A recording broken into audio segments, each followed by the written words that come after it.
Never easy, everybody. I just had to run over there and run back. Oh, man, so much stuff going on, everybody. Man, do we got an awesome week lined up for you guys this week. Let's get everybody in here. Oh, there y'all are, right there. Go ahead and put a 1 in the chat if you can see and hear me, so I know that you guys are there and we can get things going on. Whew. I was running. I was running back and forth, doing a whole bunch of stuff. Getting things going on. I see you guys got those retweets firing off. That's good. We need 2 more to get it going. Now, we got a bunch of giveaways lined up for this week. We're going to get into all sorts of trouble. Let me catch my breath for a second. I was running back, trying to get stuff set up. Had to run downstairs real quick. All right, so here we go. We're going to go ahead and get into, of course, some Fallout 76. So right over here, you know what level I am? Level 2, everybody. You're like, kidding me, what the heck? What happened to your, high-level character? Deleted them, that's right. Deleted, this is probably the 6th time, I believe. I can't remember, I lost track. But it's the 6th time now that I have deleted my character and started again. Now, I have played since the beta, day 1, way back in the day on Xbox. And then, of course, we played also on PS4 and then also on PC, which is what I'm on right now. Now, don't forget, we're also going to be doing a bunch of battles as well. I've been still working on my battle mode. My battle mode's all funky for some reason. It's because I have a whole bunch of advanced graphics that I'm using to do all this cool 3D animation. I got to get that kind of integrated into that battle mode. But it's going to be even cooler because I've been upgrading it and making it even more awesome. So we're going to get into some Fallout 76. We're going to get into some battles. Now, also, if you guys haven't looked at my schedule, everybody, I have got a ton of stuff lined up this week. I mean, tons of learn to plays, tons of games we're going to take a look at, games that just came out, games that have been out for a little while. We're going to check all those out all week long, so settle in, everybody. Also, we're going to do a ton of giveaways this week, so make sure to be here in the stream both during the day and also during the nighttime. So I say we get on into it. Let's say hello to the chat first. Flux coming in. Hello, Flux. Thanks for being here. Appreciate it. Thank you so much for streaming, Kismet. Well, thank you, Starlita. Thanks for coming in and hanging out. Notorious, hey, Kismet, chat. Hope everyone's doing good today. I am doing good. Thank you so much, Notorious, for helping me out on the donation thing as well. Appreciate that $20 donation. I'm going to replay that when we get into the main screen. I just discovered something that apparently that happened like 3 years ago, everybody. I've been in there adjusting my stuff, trying to reduce the fees, right? Because you get a lot of fees as a streamer, everybody. So someone donates, donates you $1. Well, guess what? 75 cents of it goes to a fee. So you get 25 cents. So it's pretty messed up through PayPal. So I was trying to look for an alternative, and apparently, like 3 years ago, Stream Elements had come out with something. I'd made a note to check it out and work on it, but never got around to it. So this weekend was the time. So I went in there and I said, okay, that's it. I'm going to figure out this thing so I can do more giveaways and stuff like that. Instead of the money going to fees, I could go ahead and put it toward giveaways and fun stuff like that. So I set that up today, and I had to have a person donate $1 or more. And then I could set it up, and now, of course, I'll have less fees, which means more giveaways, and so we're going to do a bunch of giveaways this whole week. So I appreciate all of you who do come in and support the stream and donate and, just chill out in the channel, just lurk. I appreciate all of you. So let's get into it. Let's go ahead and jump in. If I haven't finished saying hello to everybody first. Here we're going to jump in. Paul coming in and saying hello. Foggy Mirror coming in and saying, hey, what's up? TARDIS, I saw you in Discord. I appreciate you coming in and hanging out. Now, we're going to do something a bit different, everybody. Since I am low level, I'm not going to just jump right into the events and all that stuff. We're going to, of course, do some of the beginning stages of the game first. I'm going to do some dialogue. We're going to run around a little bit. In the very beginning, and then we're just going to jump in feet first into the game and see what it's like now to be low level in the game. And I'll show you guys some of my tips on getting started, getting some caps and stuff like that. To all my members, you don't have to just start handing me stuff. We're going to play, through the beginning stages a little bit first so that we can, of course, get those achievements, which is the whole reason of us restarting. What happens, everybody, because my team is so awesome, they'll be like, here, Kismet, here's all the weapons, and here's all the stuff, here's all the stuff. That's okay, everybody, I'm fine. I want to play through the beginning of the game. And then when I get to max level, then we'll do the whole trading of stuff and, getting all of that stuff going on. But for right now, we'll go ahead and just start off. Now, One of the things I'm wondering is, does it keep my camps? Does it keep any of that information, in there, which I didn't look at yet. So we're going to look at all of that and see what it does keep. And you're obviously going to lose all the patterns that you had gained over that time. But that's okay. You can always get it again. And the whole point of it is that you're getting those Steam achievements as well. Now, you don't have to be crazy like me, everybody. You don't have to delete your character. You can actually create another character and play through that character and get those achievements. But I find that if I have a secondary character that I can fall back on, I typically won't play that other character. So, YOLO, get it going on. Now, I've also got to get Season 8 going on. Season 8 going on. Along with doing all of this. And I love the fact they took Meat Week out. I know some of you like Meat Week. I'm not a fan of Meat Week myself. I'm more of a fan of this alien thing. I think that's really, really well done. It's probably my favorite event in the game now. So there we go. Oh, and thanks for all the ones, everybody. Well, here's what I'll do. I'll go ahead and give you guys 1,000 Kiscaps to get you started since you're here at the top of the stream. And and another 1,000 for hitting those 5 retweets. You know what? I'm going to double that up for getting it before I even got into my main stream. Boom, there you go. There's 2,000.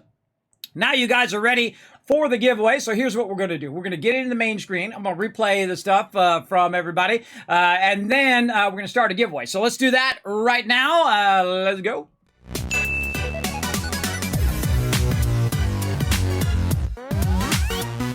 All righty, everybody. Let's get into it. Now, this is Stream Raiders right here.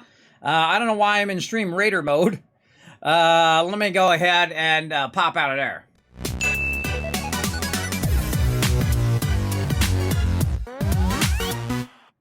All right, there we go. There we go. Oh, was my thing just a little bit too far? There we go. All right, so we're going to play some 76 here. We're going to get into some battles here in a second. Let me go and do this before I forget. Thanks to Vic here, who followed the channel while I wasn't even live. Thanks, Vic. Appreciate that. Appreciate that big time. And, of course, the monstrous, notorious TDK epicness that he is, bringing Norbert in down there. There he is doing his little dance.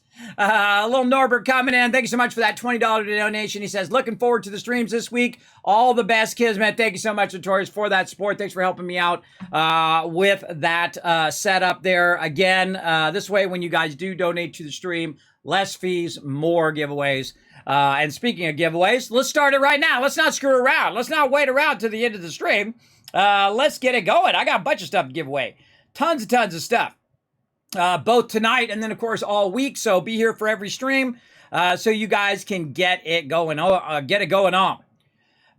So let's do that. Let's go ahead and see. What was the other thing I had to give away over here? Hold on. I got to check my little giveaway list. That's right. I keep a giant list of all the giveaways I do because I do a lot of them, everybody. I do a crazy ton. All right.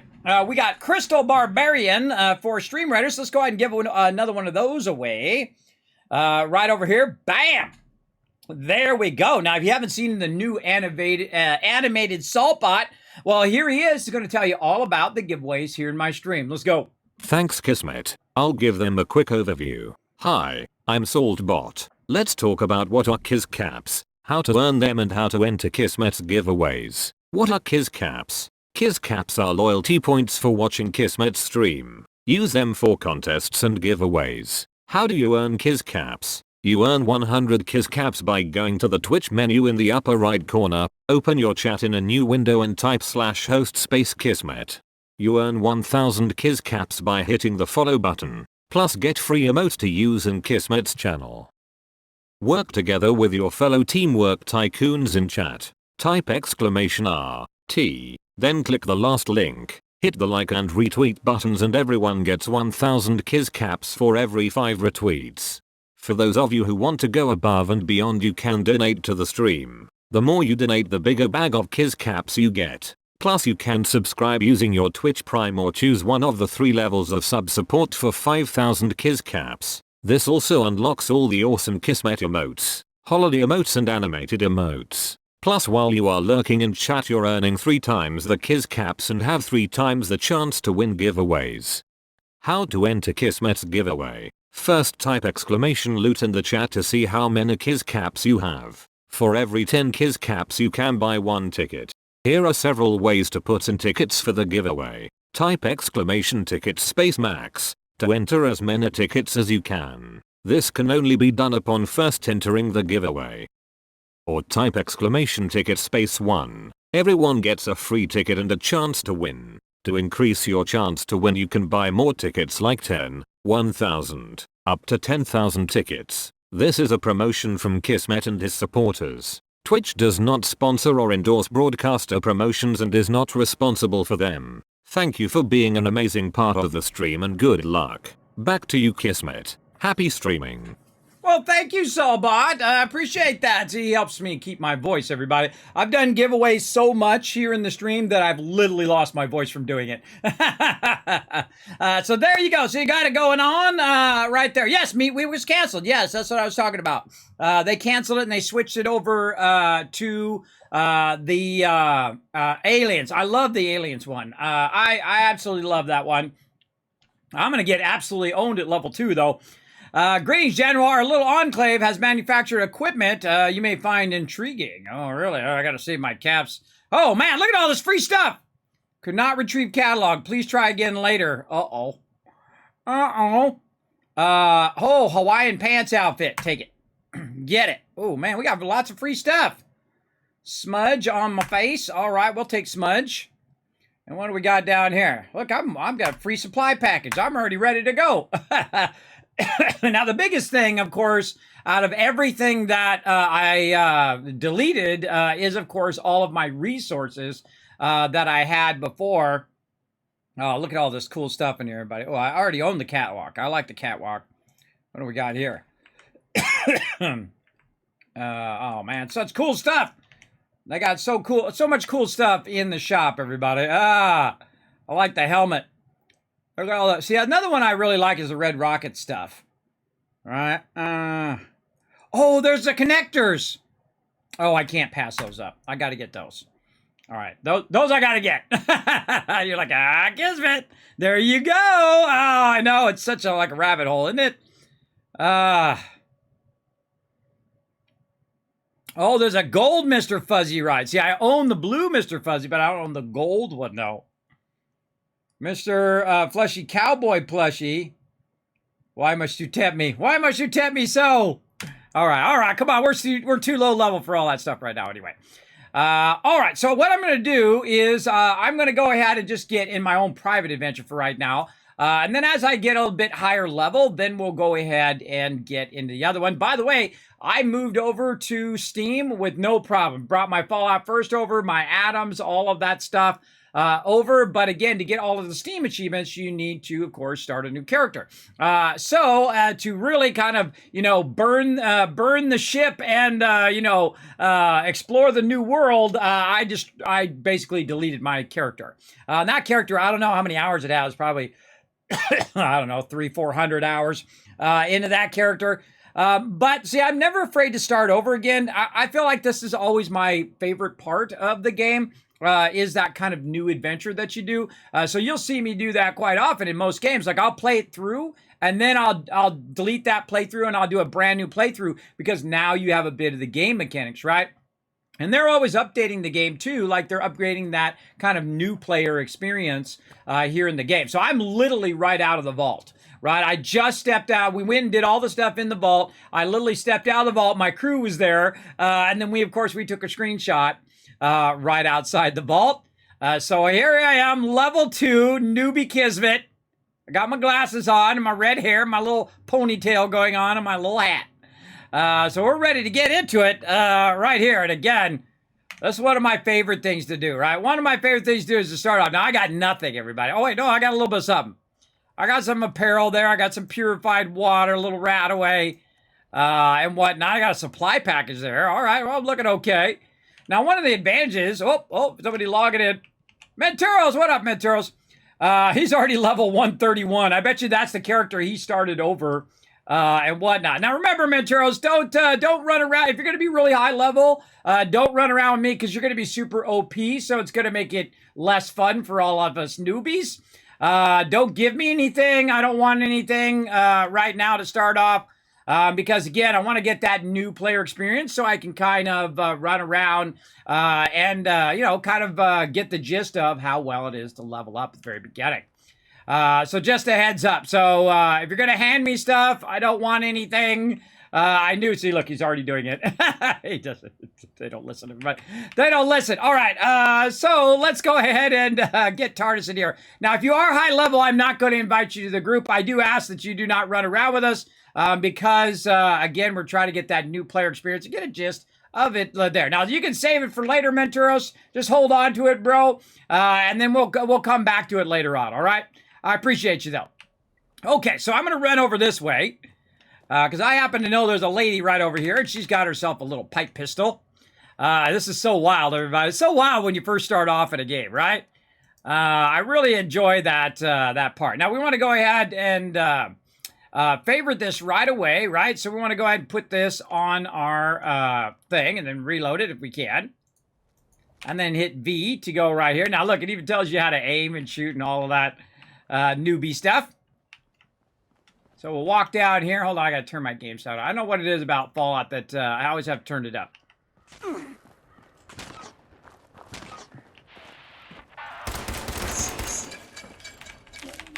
right, there we go. I love this. I love this moment, everybody. When you're first grabbing your first bit of loot, you just got out of the thing.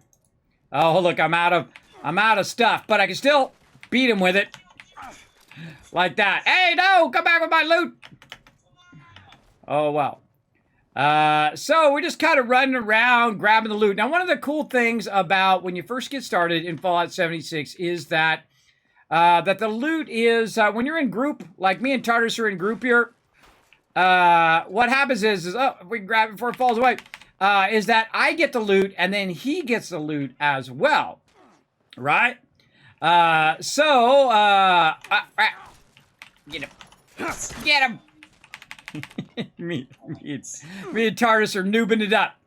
And TARDIS, I think he saved his character all this time. Because, you know, I've been a lot of crazy stuff going on in the IRLs, everybody. By the way, finally got the house mostly finished up.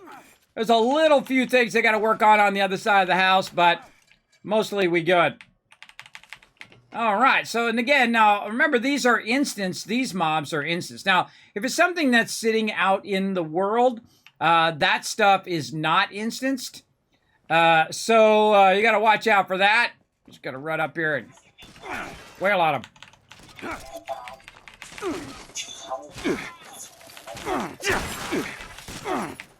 It's a little easier to hit them when they jump up like that. When you do your thing. Oh, someone's hitting me from somewhere over here. Get him! Get him, TARDIS! And there we go. So again, this is one of my favorite parts of the game is when you first start off, you get in there and you're wailing on mobs. Come on. Oh, I got no action points. Oh, this is how you die right here. So what I did is I ran up on him. And that was it. I was out of action points. I have a tendency to run a lot of them, but that's why I'm typically out of action points. But look at this. Again, these are all instanced. So every person that's in the party or everybody who's in the world gets their own loot. So it's not like you're fighting for loot. Now, if it's loot that's laying around on the ground, if you find a bottle on the ground or something like that, that is world loot. So if you grab that, then no one else can grab it. But that's okay, because it's usually like a bottle. Or there's a bazillion of them in this game. So we're just kind of running around, checking out the newbie areas here. And I think you should be able to loot these guys, but you can't. Then we'll go in here, we'll look in here. Now, we do have our Pip-Boy light that we can use. Now, do I have any stim packs? Let's go see. I do have some stim packs. All right, let's go ahead and favorite those. Now, the first thing you do is to bring up your wheel. Now, I usually put my stim packs on number 5 because it's just the easiest thing to press. So I'm going to go ahead and put that on number 5. Now, let's also go ahead and put some stuff here on number 6. Now, I typically don't use stem packs as much as, look at all those avatars flying around, as I use purified water. And you can see I hit number 6, and you can see my purified water is healing me up just a little bit. As well as it keeps my action points all the way up, because when you keep your water all the way up, it boosts your action points. The Wayward opening soon. Food, drinks, rooms, refuge, conveniently located at the corner of Route 86 and Route 88. All kinds welcome. And again, we're just gonna run around. Again, Menturos, you probably want to do something else, everybody. We're gonna be doing a really slow, kind of running around, getting into stuff. So you might want to keep yourself busy for a while we noob it up. And again, one of my favorite things to do this kind of stuff, right? Very few people, I find, actually do a lot of exploring. I'm a big exploring kind of person. I'll go and I'll look under every little nook and cranny. I'll go into the sewers. I'll look around all this stuff.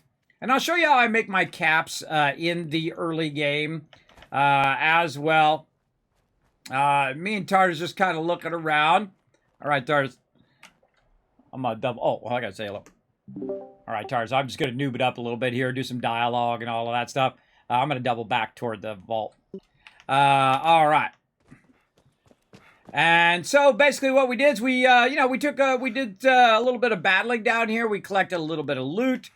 And then I like to communicate what's going on. That's what's so great about when people are on Discord. They can basically get a gist of what I'm up to. And again, we're just going to go along. We're going to talk to NPCs. Now, if you haven't played the game in a really long time, I highly suggest another playthrough. They have really done an amazing job. They had like their B team on it when it first came out, everybody. And then they got rid of them and they brought the A team in. And it is way better, including a whole lot of people that you're going to run into and talk to along the way. So I'm going to talk to Pennington here. Sir, those young ladies down there, they seem exceedingly alive. They haven't yet made any untoward advances, but perhaps you could speak to them? Verify their intentions are civil? All right. All right. Any idea what those two are doing here? Now, this whole part here has been added because he used to just tell you a bit about, the Overseer and stuff like that. But since they did the Wastelanders update, which I feel is like the true start of Fallout 76, and of course they've added even more awesome stuff since that, there's a lot of NPCs to interact with. There's a lot of deep dialogue. You can use your perks to try to convince them to be on your side and all of that. Which I really like. I think they did an amazing job on all of that. So I'm just going to be walking through some dialogue, talking to them, taking my time. So again, anybody who wants to run with us, if you're not low level, go do something else because this is going to take a while. I'm probably the worst person to run with at low levels because I read every dialogue, I go through, I figure out what's going on, all of that kind of stuff. Now, before we get too deep into that, I say we start a battle first, and then we'll come back. All right, let's do that. To battle! All right. Oh, man, we're starting with a boss battle. Well, that's the way to go right there, everybody. We left off on the boss here. Let's do it. All right, let's get into it, everybody. I'm going to go ahead and pull out the big boy, my character right there, max level. Feel free to come join us, everybody. That game's called Stream Raiders. You can find the link right there in the chat. It's free to play. Play it on mobile or on desktop. You find me or Captain Kismet. Gives you access to the battle board. Put your units down. Earn yourself some loot. Let's go to it.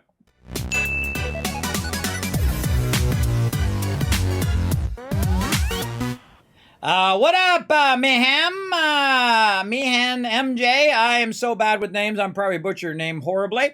But thanks for coming in and hanging out. As well. Yeah, making him jump around there, huh? Bad attitude? Making my little avatars doing their thing down there. What up, Akia? Hey, MZ. Thanks for being here, everybody. Appreciate you all coming in and hanging out. Noment, hi. How you doing? Thanks for coming in, hanging out. Appreciate you chilling out in the stream. Appreciate everybody coming in. If I missed you, feel free to say hello in the chat again. Hey, I am Death. What up? Now remember, I'm doing a bunch of giveaways, so make sure, they brought it back to replace Meat Week. Yeah, I knew that. I read it in the thing. So again, if you want to try to get my attention, feel free to go ahead and use your channel points. You can say, hey, Kismet, I'm trying to get your attention or whatever in the stream. So again, we're going to be doing a bunch of dialogue. We're going to be playing through the beginning of the game first, and then later on, we'll do events and things of that nature. I'll try to get myself some caps. We'll try to get to Charleston. We'll try to reestablish my camp again. And then we will, of course, try to do some events while we're low level. And this is going to be a fun one to figure out, right? Now, one of the things I highly suggest at the very beginning of the game, try to acquire as many melee weapons as you can. You're not going to have that many bullets. You don't have that many perks to allow you to boost the amount of bullets and resources that you're getting. So you definitely want to have a bunch of melee weapons because they break like crazy. At least they used to. I guess we'll find out. Let's go ahead and do some dialogue. Let's go. Only that they appear to have some vested interest in accessing the vault. One seemed quite perturbed when I told them that wouldn't be happening, but I'm not sure if she believed me. Okay, you sound like they were up to something. I've been keeping watch here long enough to have learned that outside the vault, people don't always have one's best intentions at heart. I'm sorry to say it, but it's the truth. That's true. That's true. What's been going on out here?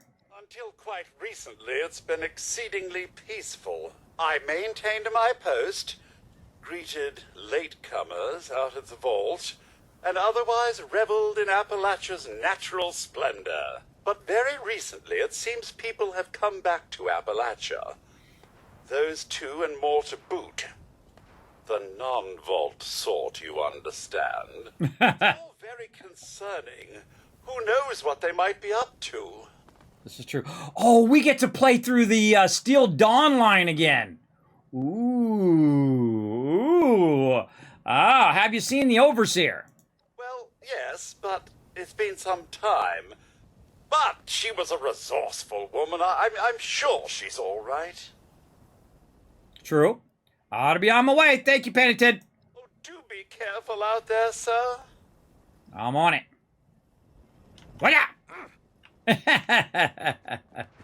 What we got over here? Oh, little propaganda flyers. I'm taking them. I had like 500 of those, everybody. My previous playthrough. And now some of these, pick that. And that.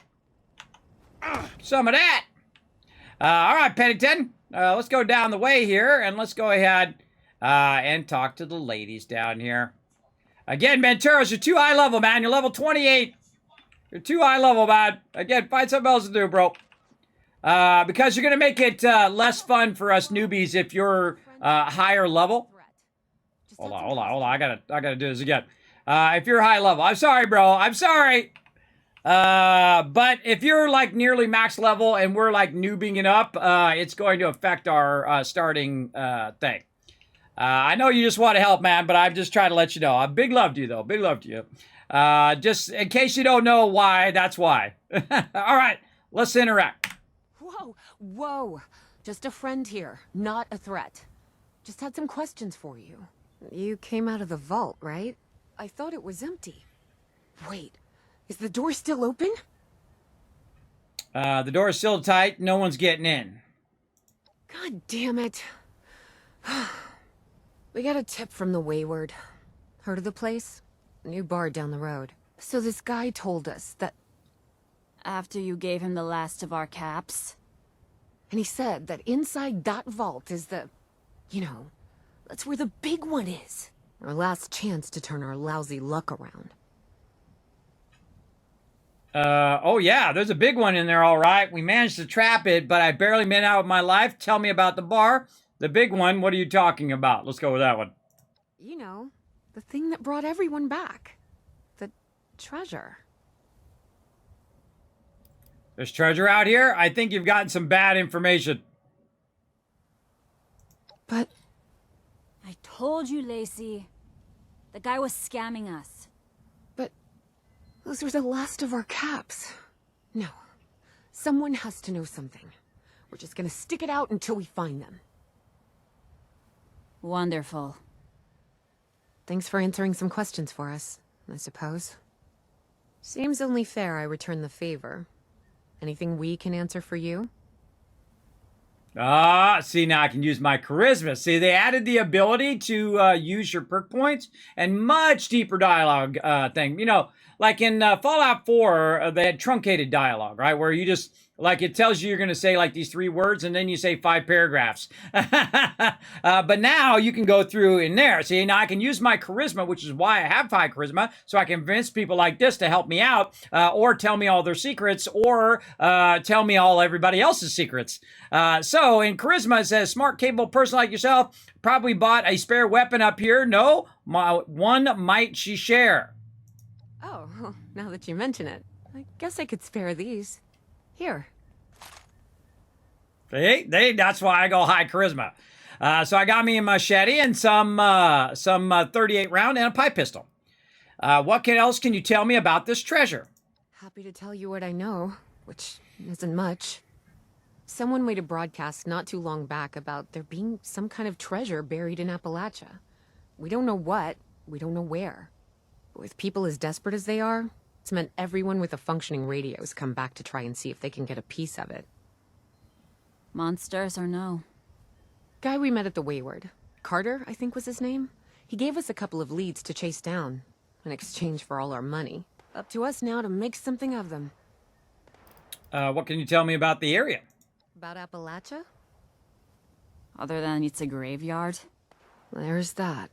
We haven't been here real long, but from what we've been able to piece together, the area got hit pretty hard. Not long after, well, these things showed up. The Scorched. They're merciless. They seem to have cleaned up whoever the bombs might have missed. Without people around, everything else has gone haywire. What's the world like out there? We both came over from Virginia. Well, what was Virginia? There's a lot more hot zones that way. And the few spots that are livable, well, they got picked clean fast. I mean, Appalachia's dangerous, really dangerous. But it's better than where we've been. Okay. Did you see another vault dweller go by, an overseer? If your overseer crossed our path, she sure wasn't broadcasting it. Sorry. You might ask at the Wayward. Seems like they set themselves up to be a natural stopping point. All right, better be going. Watch yourself out there. Now, see, this is like the true Fallout experience, right? Where you talk to NPCs and do all that. One of the big complaints of Fallout 76 before was that it felt empty and everybody was dead and you were just talking to robots and, of course, reading dialogue from computer terminals and whatnot.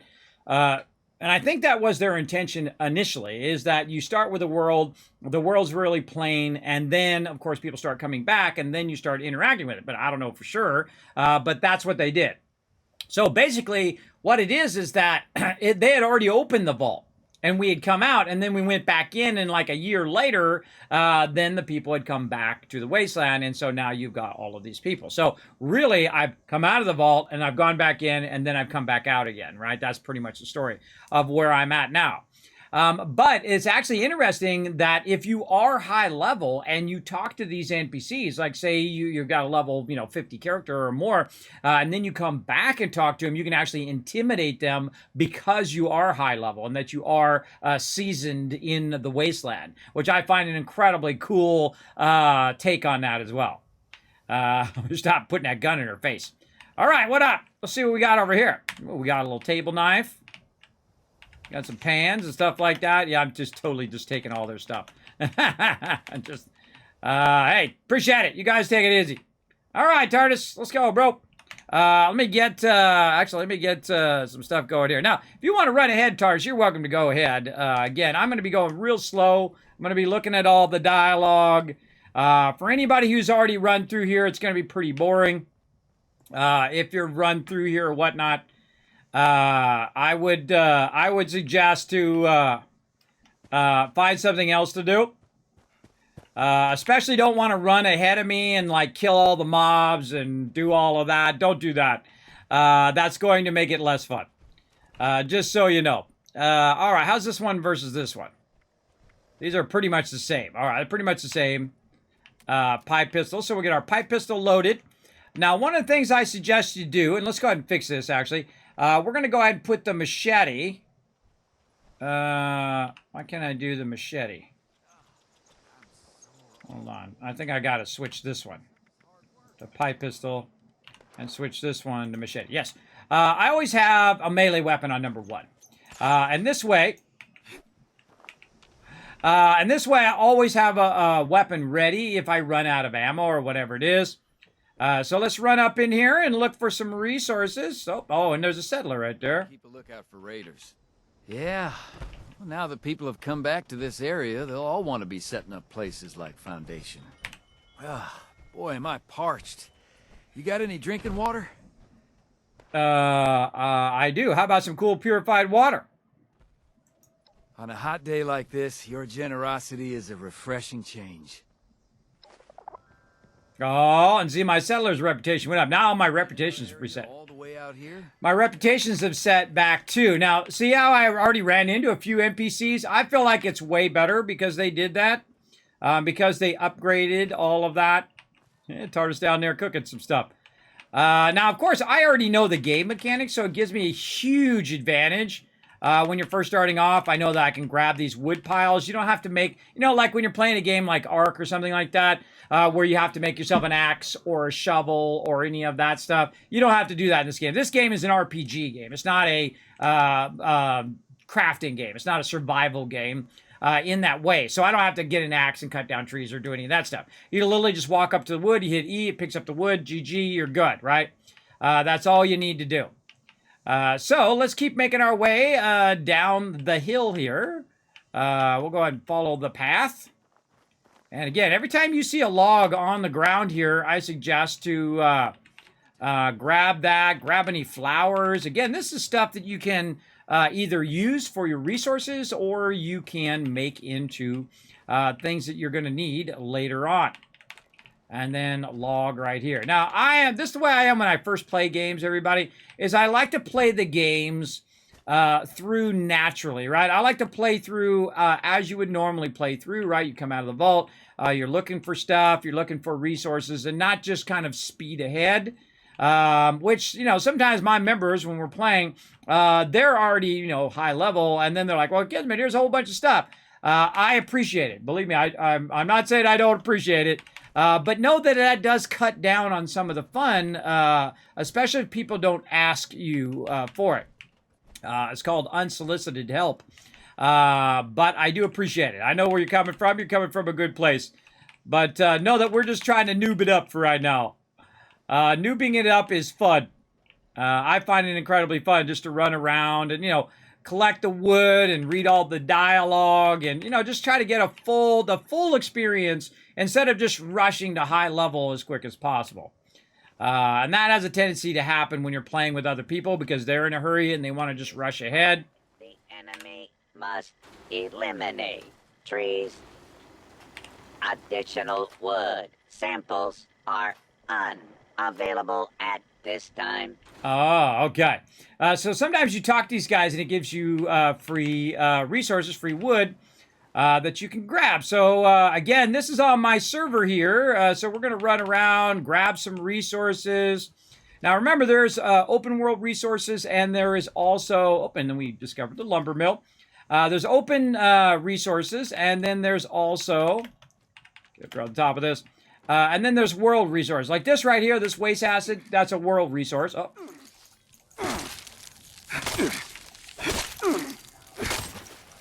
So funny being a noob again.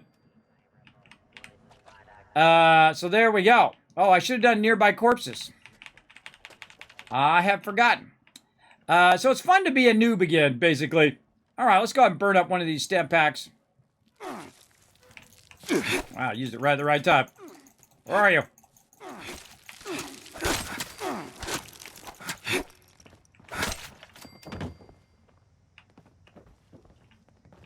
Chopping them up. So you want to basically just run around and collect some resources. Now, of course, you're not going to get as many resources as you had before when you had, of course, all your perks and all of that stuff. But we're going to talk about perks as we go along. We're going to try to get as much resources as we can grab. And if they grab the world resources, that's fine because I'm on my own private server. One of the things that I highly suggest, if you don't want to play with other peeps, you just want to play with your friends, kind of like previous Fallouts, right, where you're just playing solo, and then you don't have to deal with people making noise when you're trying to listen to the dialogue. They're sitting there playing music, and they're shooting, and they're doing all that annoying stuff while you're just trying to enjoy the dialogue and enjoy the game along the way. If my peeps start doing that, I will ask them, please do not do that, because even if they're not doing that, what happens is other NPCs are doing that too. One of the biggest problems, I think, with Fallout 76 that they still need to fix is the overlapping dialogue, right? You have a lot of dialogue and overlapping audio that is really annoying as you're playing the game. And that definitely needs some work. for sure. Now, I am a super looter, so I will go through, take my time, look for every bit of loot. Look at this. We can spin ourselves a throw rug or something right there. So I'll look around, and I have not been here in forever, everybody. I can't even remember the last time I was here. So we're going to run around. We're going to look under every little thing. We're going to bump that. We're going to look at all the trash on the floor. Then we're going to go up to this upper level here. See what we got up here. Hacksaw, some gunpowder there, a little bit of lantern. Now, you got to watch out for gunpowder, everybody. Gunpowder can really build up in your inventory, and you're wondering why you're full all the time, even though you've gotten rid of most of the junk. And that's because that gunpowder has built up in there. Also suggest to kind of pop out on the sides here. I typically find a good amount of stuff. Also, when you go out on the side here, sometimes you go out on one side and then it allows you to come in on the other side. Great examples like right here. So if you can run along and then end up over here kind of thing, if there's another walkway, I find that's really good reason why they have these kind of bypasses up here in some areas. And this one doesn't look like there's much here. But we can look around and see what we got. And again, I haven't been here in a really long time, so kind of fun. And let's see. Let's go over here. See if we can grab some of this. And sometimes, if someone comes along, they'll grab the wood if it's stacked on there, I've noticed. But I go around and I just look at every bit of logs that I can, grab all that wood. You're going to need a lot of wood and a lot of steel. So every bit of wood and steel that you can find is going to be to your advantage. But usually there's like a wood that's stacked up on top of this, and then you grab it, and then that wood on top of that is no longer there. So that's pretty good. Now, one of the things also in the early game is you're going to need water. Now, I can just set up a camp, everybody, and extract purified water. But right here, one of the things you can do is you can collect a ton of water. Now, notice I'm getting radiated down there, right? But that's okay because I do have a RadAway. Now, I actually find that RadAways are actually fairly difficult to find in the early game. At least they used to be. We're going to see how much we get this time. Of course, you want to go find ghouls. Ghouls are your go-to peeps to get RadAways. And I get to a point where I have so many RadAways that I just start throwing them away or selling them right away. Now, as you notice, I'm picking up all the little plants and things like that. Those are going to allow me to make, like, disease cures and things like that. And serve. Please enjoy this complimentary sample of wood. All right, so now you know where to go when you need to get a good amount of wood. Again, we'll just go ahead and just go around, grab all the little flowers and whatnot. Remember, this all adds up. Now, another thing I need to be watching for is when I level up. Again, right now, level 2. So when I level up, I do want to look at my perks. Currently, right now, I only have 1 inspiration, but I can actually have 2 charisma.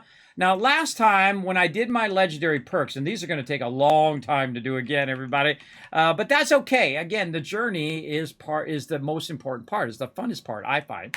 And what I did is I went ammo factory. I went way over here. Which is one of my favorite ones is the infiltration one. That's probably the first one I'm going to work on. Right here, Master Infiltrator. Right there. Now, of course, I'm going to need lots of skills. Now, one of the ones that I'm not going to do this time is Charisma. Charisma is actually a useless card. And why is it a useless card? Because what I did is I got my Charisma card to maximum because I wanted to max out my Charisma. The problem is when you max out your Charisma and you go to share a card that uses that extra bit of charisma that you've added via your legendary card will not let you share because it's not a natural charisma, right? It's not, your charisma is not up to its max level because you put a bunch of points into it. It's because you're boosting it with your legendary card. So I don't know if that was intentional or if that was a bug or a mistake. I don't know, but this time I am not using that charisma card at all. And I'm going to go ahead and just use my other cards and boost them. Because you can get your points up really high, not only through your regular perk points, but also through your legendary perks, and then of course also through all your food and other boosts like that. So you can get some really high level stuff going on for sure. Again, I'm warning everybody, if you're running with me, remember I go real slow, everybody. I go real slow when I'm starting off with a new game.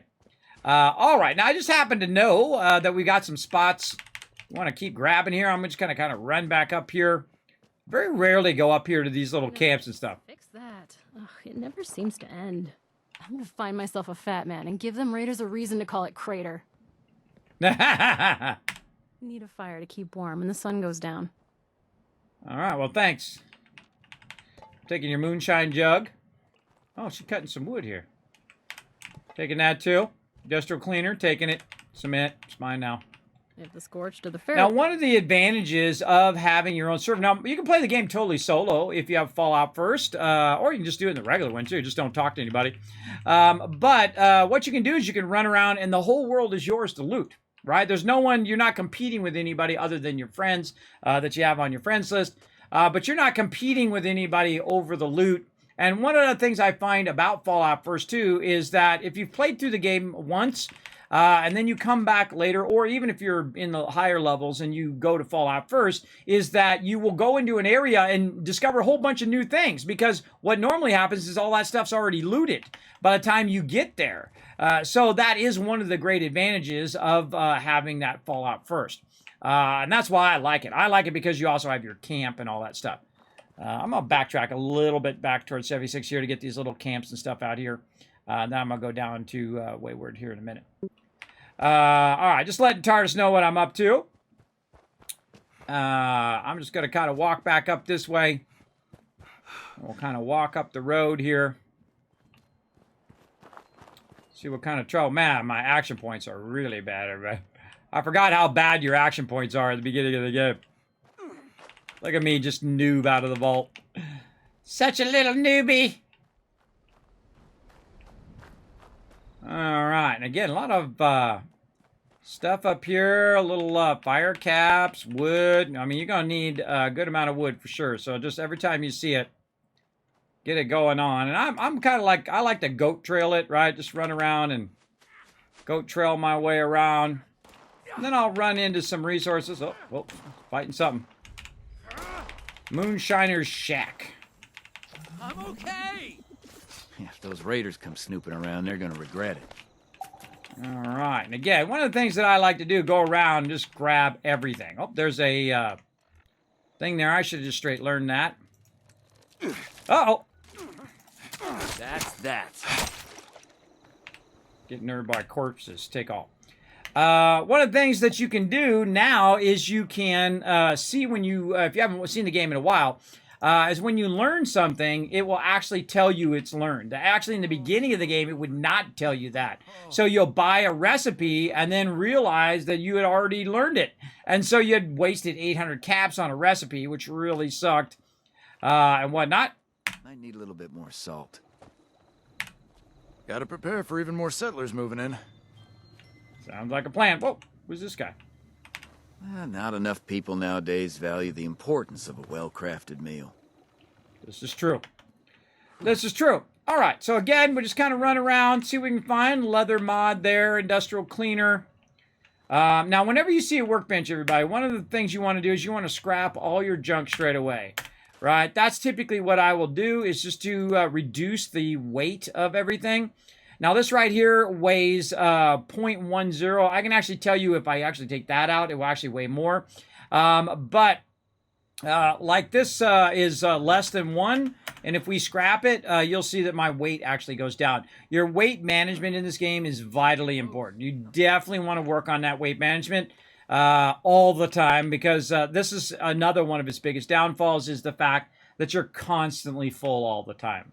And if you're a super looter like me and you're just constantly looting everything, like a little dirty water there, some buckets, and whatnot. Now, the cool thing is I can log in tomorrow, and all of this stuff, oh, I didn't even get any loot on that one. All of this stuff will respawn. Oh, dead settler. Got some psycho. Bruh. What up, bruh? There we go. So they've taken the Karma route from 3. I think so. I think so. Yeah, that's right. Isn't that from Fallout 3? Is that what you're talking about? How's this game been? I haven't played since they announced seasons, and I see it's in Season 8. Yeah, Radical Gaming. Again, I'm doing a brand new playthrough of the game. I highly suggest you guys give it another go. They have made it way, way better. A lot more interactivity with all of the NPCs they have in the game. Now, of course, they've gotten rid of the Bethesda launcher. It's going to be phased out by the end of May. So you definitely want to move all your stuff over to Steam. Really easy. You just follow the instructions. It'll have like a little Steam mover, which will move you from the Bethesda launcher and all your games, and also your progress. It'll move your atoms. It'll move your Fallout first. It'll move all of that stuff over for you. It worked flawless for me on the first try.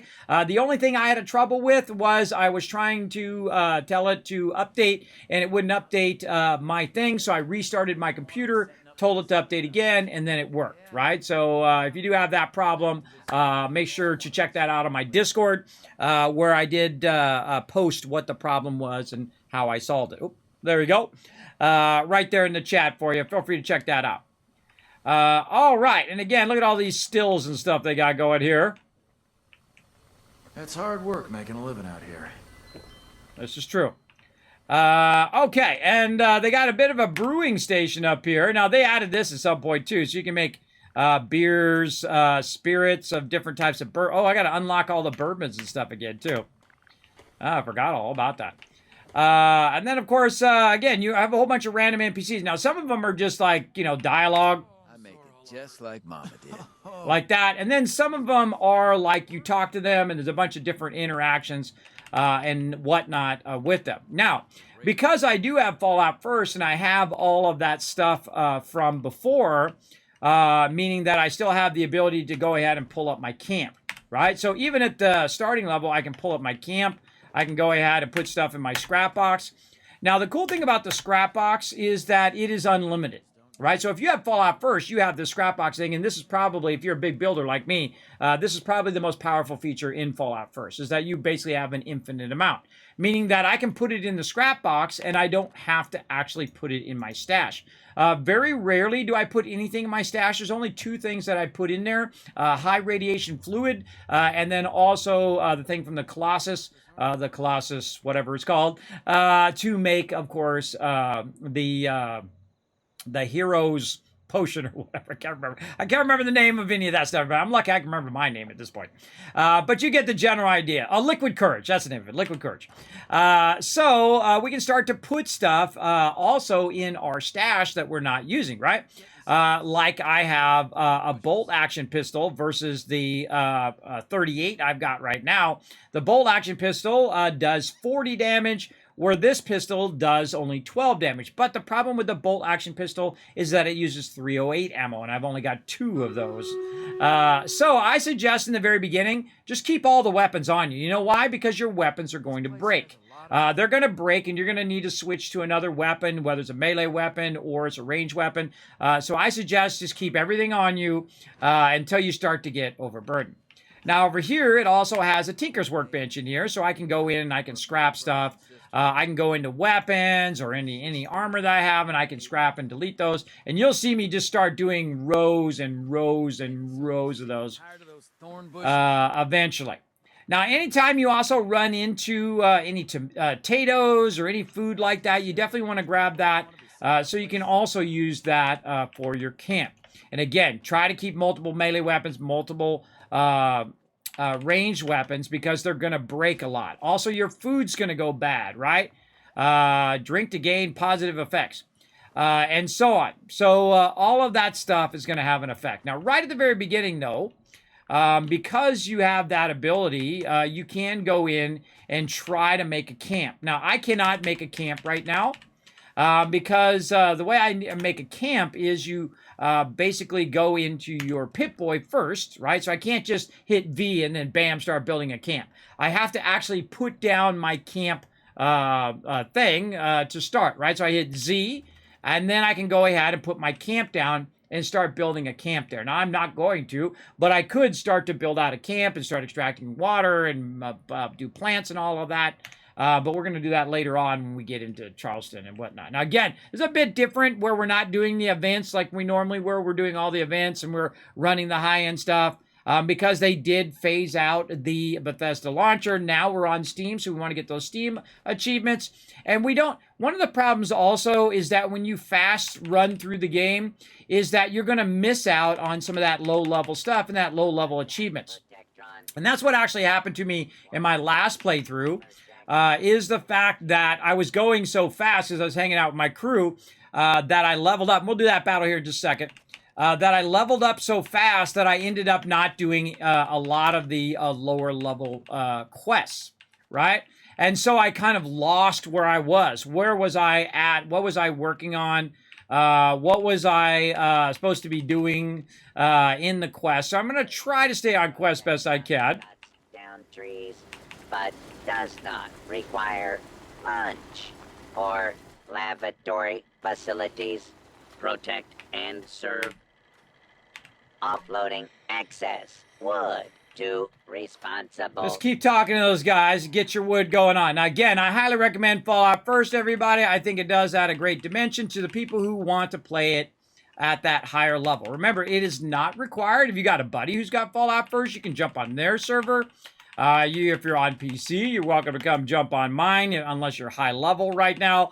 I am, when I'm low level, I usually run with low level peeps. Otherwise, you're just so OP, everybody. You're just incredibly OP versus my crew, and it just does detract from that kind of newbie starter.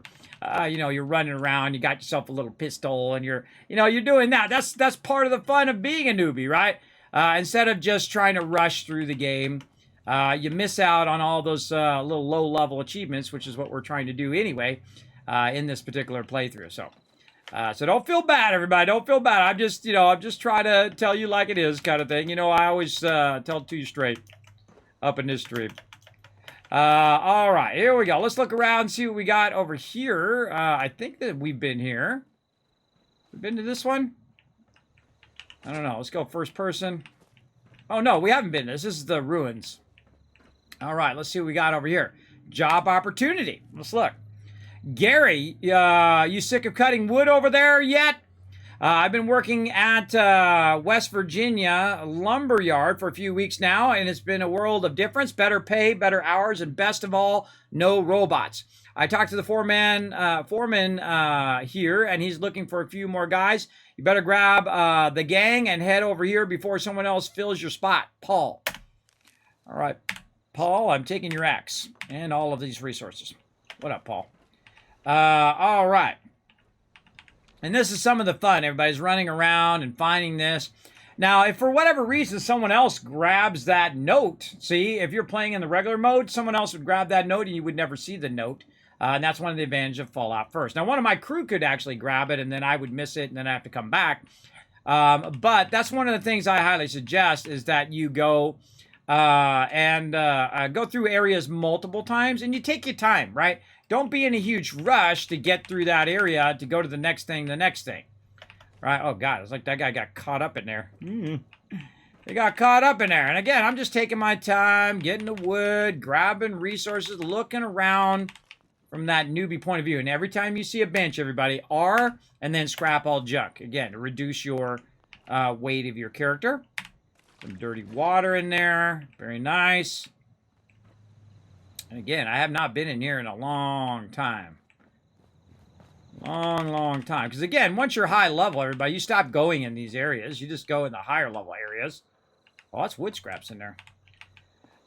You just stop going in these areas because you're just high level, right? And you're just like, well, that's just a waste of my time. I'm just going to go do the high level stuff and not even bother to check these places out again. So we're going to run around again. Every time we run into some logs. Now you know where to go for some wood, right? This place is packed. Packed with that wood, which you're going to need definitely early on. And I'll get into all these logs. Just keep hitting E. Remember, you don't have to make an axe or anything like that. And I love to find hidden stuff, right? Stuff that's behind things or You know, that's kind of like a sneaky thing around the corner, or it's on a shelf or something like that. That stuff's fun to find. Let's see, what do we got up here? Apparently nothing. On the shelves, I think we already looked through the stuff. Now, I can always tell where I've been, everybody, because I super loot. I loot every single thing so that I don't miss anything usually, and it gives you kind of a hint if you've been there or not. And I think this is the wood area that we started on. Let's see if we already got this. Now, it won't show up for you to loot the wood if you've already done it. Right, yeah, this is where we first came in, and then... I like your hat. And then we're going over here. Again, let's just check all this wood, make sure we got all of that. And again, I like taking my time, looking around, see if there's any more loot we can grab. We got all that. What else is around here? I'm always playing this game in the dark, everybody. Ever notice that? Every time I play this game, it's dark time. All right, let's do a battle. To battle! All right, it's battle time, everybody. Let's get into it.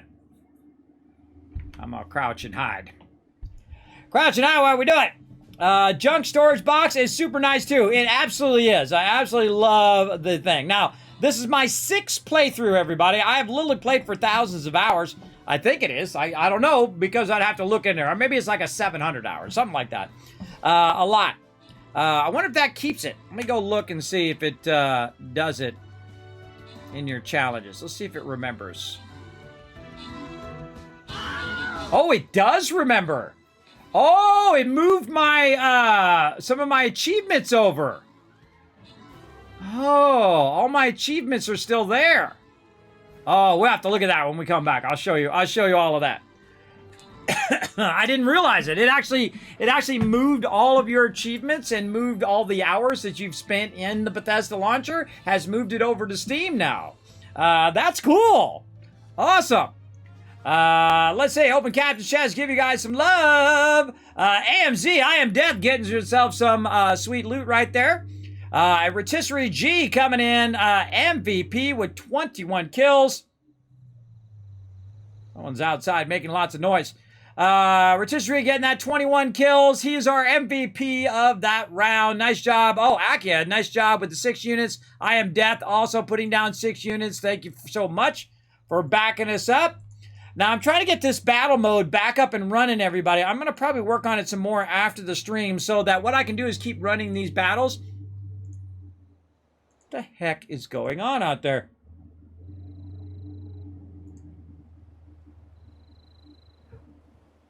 Hold on a second, everybody. I'll be right back. Someone's making lots of noise right outside my window. I'll be right back.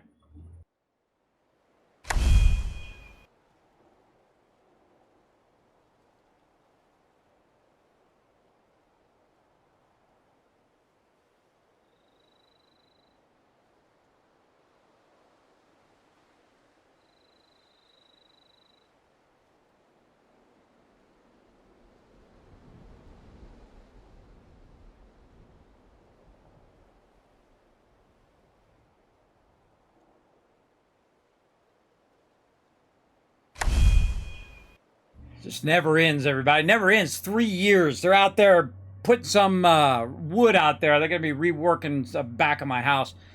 It just never ends with this construction. So I'm still working on the battle mode, all right? So we're going to get that going on. Let's get another battle going here. We're going to try to go for the blue chest. Up high. Oh, yeah, all the way up on the top side. Let's try to get you guys as much loot as possible. Now, battle mode is where you don't see or hear me. But we go ahead and just keep running those battles all day for you guys. I'm going to try to get that going again. Again, it wasn't quite working, and I'm kind of updating it as well. So I'll try to get that working for tomorrow. All right. Now, remember, we're giving away a Stream Raider skin right up there. If you do want to be part of the giveaway, make sure to go !loot in the chat. See how many Kiz Caps you got. For every 10 Kiz Caps, you can buy 1 ticket. Of course, you get 1 ticket for free. Everybody gets a chance to win, so feel free to go ahead and get yourself a free Stream Raider skin. And I got a bunch of them to give away and a bunch of other stuff to give away all week long. So make sure to be here at every single stream because I'm going to be giving away tons of stuff. Thank you to Rotisserie G who did donate toward the giveaways as well. And of course, everybody who does support the stream, that's where it all goes. Everybody goes right back into the stream. I don't get a penny. All right, let's go to it.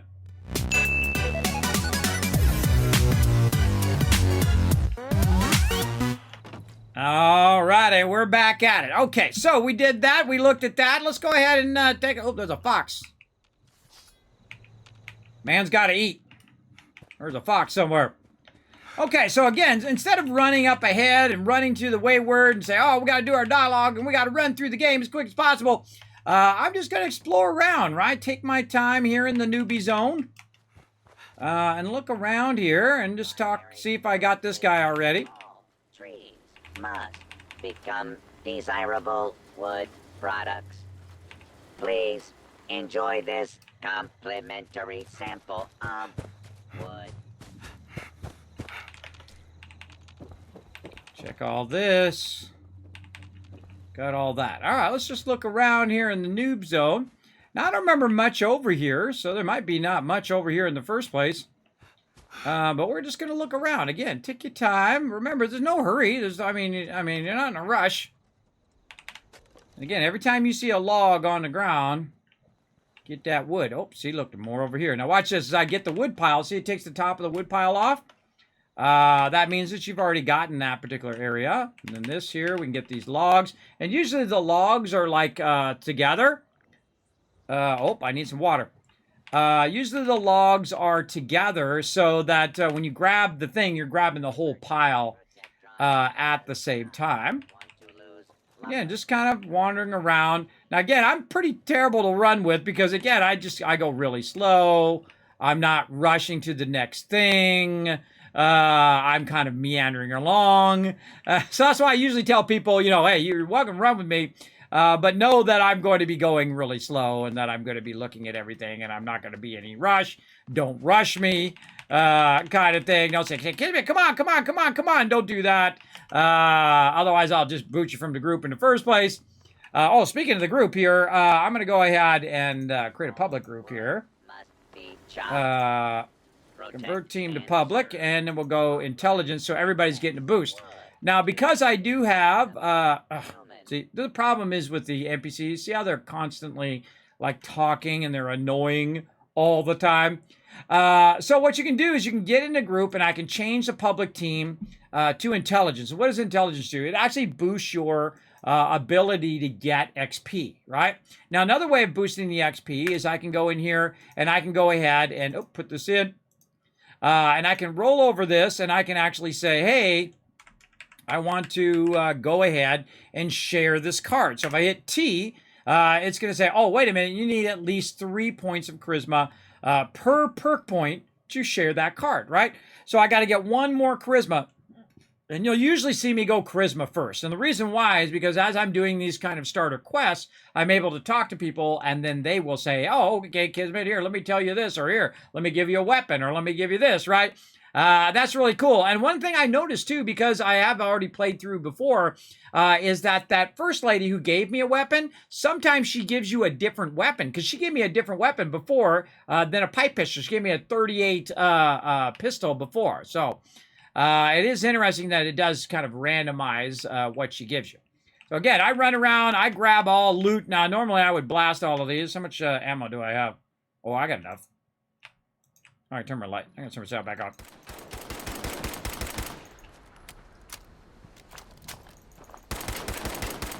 I'm a bit of a hazard, so you got to watch out. Look out, Tardis!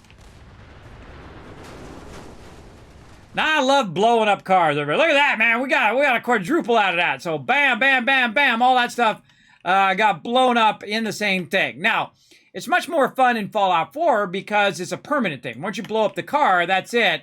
GG, car's blown up. Oh, still keeps glitching me off of there. The car is blown up. It'll forever be blown up. But here in Fallout 76, if you walk away, you come back, cars will be all reset. It would be nice if it did that on your server or whatever. So again, we'll go ahead and look at this. We'll walk this way. We'll reload. My crew is running into peeps. Oh, here's a scorched. Now, because we are low level, they are of course, easier to kill. If someone comes in and they're level 30 or 50 or 100, then the mobs, they actually scale up to their level. So again, if he had kept his level 100 character or level 30 character and he's running around with us, then he's actually making it harder for us to kill mobs, which is another reason why you don't want to do that. Unless your friends want you to do it, unless they want you to easy mode it for them. I prefer not. I prefer not to easy mode it. I want to take my time and, get that newbie experience going on again. And again, I just loot everything. Like that. Oh, and we discover Wishing Homestead. And most of the time, by the way, I got my head down looting. I'm not really paying attention to anything else other than grabbing all of the resources. Every single thing that you can find. And then, of course, whenever you see a workbench, I'm at 122 right now. If I scrap it, boom, I'm down to 93. So that's a huge jump. That's almost 30 points that I just saved. Now, also, if I see my armor, I've got a wood leg here. And it says, do you want to scrap that item? No, I don't. Actually, I want to put that item on because that item will actually go on over my armor that I have on, right? Or over my vault suit. Basically, your apparel, right? So now I've got some protection in that leg. Now, at some point in the game, all of these low-level things will become useless. And the reason why they become useless is because you're going to be doing legendary items, right? So your legendary items are going... Oh, you get shot by something. Look, I actually use bats. So you're going to start collecting legendaries. And so fun to use a pipe rifle. And so you're going to be collecting those legendaries, and it's going to be kind of a waste to have anything else other than legendary weapons. Oh, I did an AoE loot on that one. So again, you want to sweep through, grab as much as you can. Now, again, the open world stuff here, since I'm a newbie, I'm just going to grab all this stuff. But your open world stuff is going to be a single grab, and then the rest of the stuff that's actually in a container, everybody can grab. And of course, if my members need fertilizer or whatever, I just give it to them. So I can always get more. You can actually farm more. And because we also have our camps, we'll get that stuff going too. But it's really fun. Again, slow down. Slow down when you first get in the game. Go around, grab all the buckets and various loot to get your stuff going. Of course, listen for mobs so they don't sneak up on you. Because what they're doing is they're waiting for you to not pay attention. I don't even know if I got my light on or not. They're waiting for you to not pay attention, and then when you're not paying attention, they go ahead and try to get you.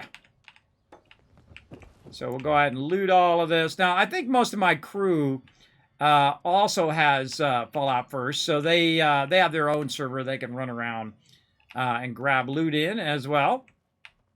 So if they don't get the loot here, they can always grab it on their server or on the primary server. Let's see. Message to Sammy. Responders don't know. Beep. Every night there's more of them in the sky. Brotherhood warned us all. Defiance has fallen, they said. What the heck does that mean? Supplies running low. May try to get to Abbey Way over the mountain. Free states have got to know more. Sammy, you read this. Get to Abbey straight east of Red Rocket Megastop. She knows the Brotherhood of Steel better than anyone. May angels look after you because sure as beep, nothing else will.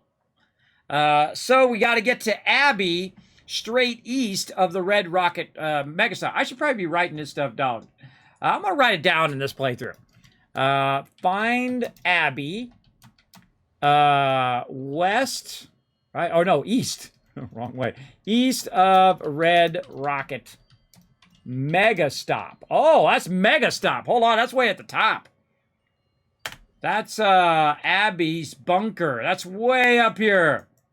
Way up here at the top. East of that right here. Yeah. So now what it did is it unlocked that location on my map. And as you go along, you unlock locations. Do you know in my last playthrough, even though I was level 460 plus, there were still areas that I had not gone in that playthrough?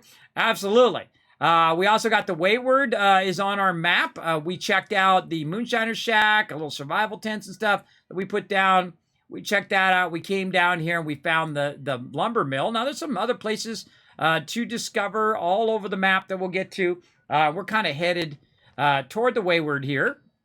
But again, I am a super looter, so I'm going to loot every little bit of everything along the way. Kitty! Kitty, kitty. I do not shoot kitties. Good kitty. You're a good kitty. What are you waiting for? Now, sometimes what you can do is you can use your VATS to VATS the cat and find out what their name is. I don't know what their name is, and I'm not going to do it. Now, I don't want to take their cat bowl, because that's messed up, because the poor kitty. Now, I remember playing Fallout 4, and I forget what it was. I think it was Far Harbor. That I'd gone in, and I took the cat bowl, and all the cats started attacking me. So now I'm a little weary grabbing cat bowls anymore. So I don't grab their bowls anymore, just in case, because I don't want, poor cat starved to death. I don't want to make the poor cat starve to death. And again, I grab every little bit of loot because I know I'm going to need it later on. At least I'll, use some of it at least. Grab all this stuff on the ground. Again, taking my time, doing what needs to be done. All right. And I don't even know why they have you... Oh, dog bowl, that I'll take. Now look at this. What do we got? HNB, APU. I don't know, but I'm going to take a little... I'm going to take a photo using the photo mode. Whenever I see this. All right, here we go. Then we'll turn me off. We'll zoom in. Oh. That's the moment, of course, it got dark, just to make it extra annoying. What we're going to do is every time we do this... Now, you can actually adjust the brightness. So we're going to take some new photos, because it dawned on me, but I've already copied them off before, that I lost all my photos because my particular folder, I think, got removed. Because I removed the Bethesda launcher. So watch out when you do move your Bethesda launcher. Make sure to back up all of your photos from your documents, Fallout, and then, of course, your screenshot folder. But that's okay. I've got them all on YouTube, everybody, because I record every single stream. So it's not like it's lost. All right, so let's get these wood blocks. Now, the wood blocks are actually very useful because the wood blocks are plastic. And plastic is what I use to make shotgun ammo. And one of the things that's really annoying in the later game is that you will burn 5,000 or 10,000 ammo in a day. And so trying to keep up with making that ammo all the time becomes a very tedious thing, right? But you, of course, have a bunch of... There we go. We'll drink some of this. We're going to get a little radiated, but we'll be fine.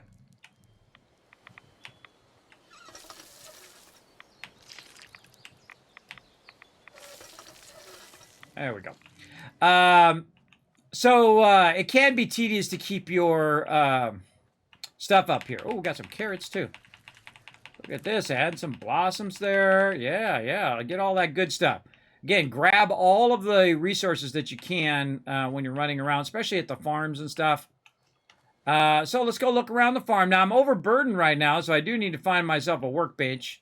Or I can just call up my tent if you have Fallout first. But most of the time, I'm looking for a workbench as I'm running around just to try to get my weight reduced. And so let's go look in the mailbox over here. Very slowly. See, I'm overburdened, so my character's walking very, very slowly. Now, one of the cool things that it does in this game that you actually have to unlock in Fallout 4 is the ability to walk while overburdened. In this game, it automatically gives you that ability. So if you are overburdened, you can go ahead and use your action points to be walking, which is fine. There we go. Rads. Overburdened, exactly, MZ. Now, again, I have started over again. I deleted my high-level character. If you're just coming in, know that I've done that. A bunch of stuff on the ground there. I'm going to get all of that. Bam. You drop it on the ground. I'm all about it. Boom. Now, again, notice how it went from 180 to 127. Now, we're getting to the point here where we're starting to get extra weapons, right? We're starting to get a whole bunch of extra pistols. Now, I would keep it down to just a couple of each weapon. Especially when you have low ammo like this one, I would just look and see which one has the higher condition or durability, basically.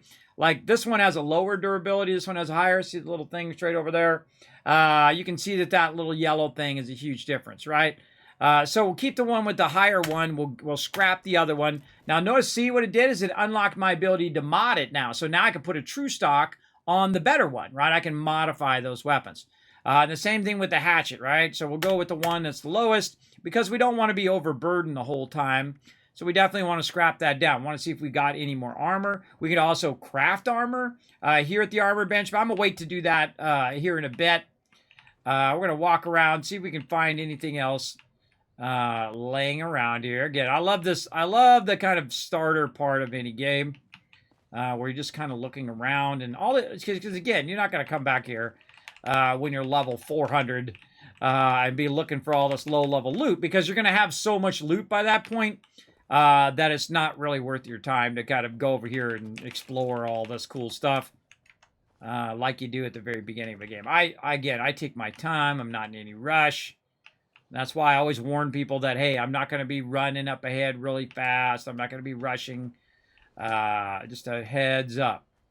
Okay, so where have we been? So we've come through. We're at Wixon Homestead. I think we went to the main house already, right? So we went to the barn. We went to the main house. Did we check all the loot on the porch? I think we did. We'll walk around on the outside. Yeah, we got the bear over there. Got all the loot in here. We went upstairs. I think we came through the shed here. And one of the things also I suggest is to backtrack. If you've already been somewhere, you kind of backtrack in that other direction to see if you missed anything, right? Now, I have a tendency to run all the time, which is why I'm out of action points constantly. But there we go. We could look for loot in there. Oh, there we go. Got some grenades and a dinner fork. I also suggest that you get up on stuff like this. You jump up, and then you look up on the top there, see if there's any chests that you couldn't see from the ground level up there. And then go really slow. Oh, and you might find something special, like a melee bobblehead, like that. See, that's why you don't rush, is because you find that special stuff like that, which is cool. So there's a melee bobblehead in there, and I had totally forgotten. And again, every time I run across a workbench, and if I feel like I have some stuff to scrap, boom. Just scrap all the junk. That's what the T does there. It scraps the junk. So we found that. And I got to remember where that is. That's just off Wixon and Homestead. So when we have our daily, and a daily says, hey, get a bobblehead, we can come over here and check. And that'd be a really easy one to get right there because it's just out in the open. Now, speaking of challenges here, let's see what our actual challenges are for today. We got to build some camp stuff. We got to do well-fed. Now, we got to make sure I don't go too long because we've got a bunch of other stuff we want to play today as well. And I'm going to be missing out on a bit of these. Now, again, my crew is welcome to go ahead and get ahead of me and finish it up and whatnot. If I don't finish it, I'll just use my atoms to get it going on. But I'm probably not going to be able to do a lot of these. But we'll try it. I think we're going to run out of time today, though. But we'll try it maybe tomorrow after we get past this kind of starter stuff. So we don't have to rush, right? We don't have to rush to get there and do all of that. Okay. Let's look around. Behind here. Up in there. Again, we already been out here to the barn. But did we look around the outside of the barn is a great question. Now, one of the nicest things they did was they turn those radios off, world radios. They added a function under audio. So if you go into your settings and you go to audio, world radios, and those are really great for people like me who stream. And so you're walking by and it's playing some random song and then you get in trouble for it. It's not like I'm purposely playing the song. It's like playing it in a game. So I have to turn off all the audio of every game that I play, which is a huge bummer because I find that music really adds a huge amount to games. Now, sometimes there's stuff up on top there I can't get till later on. Let's see if this has a... Oh, it does have an opening in here. What do we got? Oh, look at all this steel. Great way to get started with your steel. Yeah, there's a bunch of caps and stuff in there. Not like caps, but that. Speaking of caps, how many caps I got? 0. 0 caps right now. I'm going to show you how to get a bunch right here at the very beginning of the game. That's kind of like my goal right now, is just to kind of get down the road. And there we go. So I feel like we've kind of done that area, right? We went to all the different parts. Thanks for the follow. Appreciate that. Tucson coming in, showing some love. And now we're ready to kind of work our way down the thing. Now, I'm the type of person, everybody, that doesn't typically walk along the road. I prefer to not walk in the road. I like to go look around, see what's out here. Like this. Like we've got a bit of a plane fallen right there. The other half of it is up here. And then I'll look in the plane to see if there's any resources or anything in there. So somebody crashed their plane right there. Also, there's a wing over there. I'll also look around for other things like caves, any other resources like mute fruit or corn or whatever that you might find. Look at this. Oh, that's an adapter. That's an adapter for that to hoe the ground. Very cool. And again, later on, you don't even look at this stuff anymore. You're just like running past it, running past it, running past it.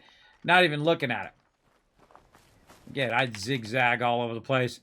Grabbing loot, grabbing wood, grabbing flowers, and so on. And all right, now we're getting somewhere. We're heading toward this little area over here. Again, grabbing these logs as we go by. You on PC? Yes, I'm on PC. Isn't it not in my title?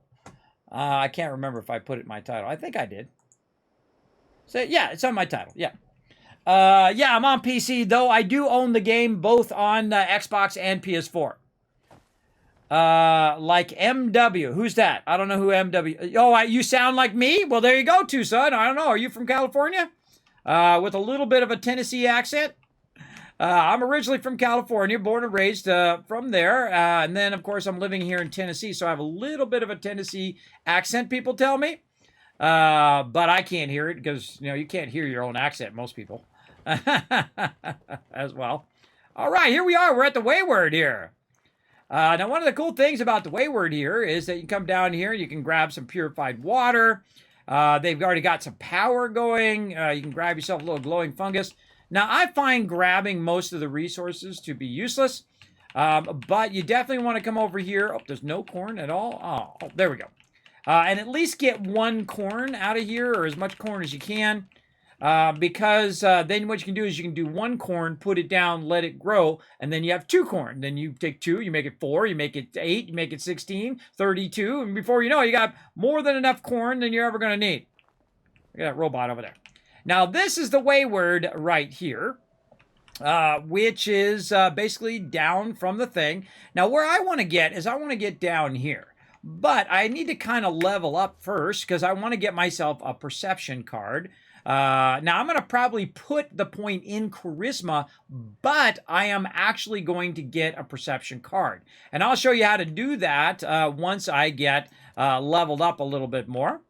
But we'll run around here again. There's lots of flowers you can grab in this area, food and whatnot. Now, again, this is brand new when it came to Wastelanders. Right? Wastelanders, that's the name of it. Something like that. And again, I feel like it's the true start of Fallout 76. Now, they've added even more awesome content ever since, including probably my favorite storyline in the game, the Steel Dawn. Now, if you're also a fan of Jay and Silent Bob is in there. He actually is. So if you're a big fan of them, I love the fact that he voiced it, did a bunch of that. Also, early game, if you have a bunch of caps, everybody, you should get in your cigarettes. Your cigarettes are plastic. Great way to get a little bit of plastic out of there. We'll talk to these guys here in a second. Again, I always go for the loot first. Very rarely do I buy anything. Probably bulk steel would be the only thing I'd buy out of there, or gears, if I needed something there. But I always kind of, before I get into the storyline, before I do that, I kind of run around and look and see what we can find in this. Oh, I thought I was getting overburdened there. You know, just kind of look around for the loot first. And then we'll talk to all the peeps here in a minute. All right, so we got in the little camp here. The broken lamp. Yeah, I am overburdened. picture frames. Again, I just grab everything. Most of the time, I don't even, after a while, I don't even look at what it is. I'm looking, I can actually see how, even though I'm going really fast there, I could see what every single thing of that was. Over here, we got chessboard, yarn. We've got some coffee cups, cigarettes. See if we can grab any of these pillows. No. Oh, and right here, circuitry, everybody. Hot plates equals circuitry. Really, really useful for making turrets. By the way, know that these are actual containers here, these tables. Those are both the long one and the short one are containers. Same thing with your desk here. Look under the bed to see if there's anything under there or anything under there. Sometimes, you know, especially if you're in a battle, you'll knock stuff off. And then, like, your magazines or your bobbleheads might fall onto the ground or fall behind stuff. I have a tendency to look nice and close. And so we're going to kind of look around a little bit here. Now, again, we still want to play Astroneer. We also got some Learn to Play going on today. So let's go ahead and just talk to the people at the Wayward here. See what's up. Comforting moo.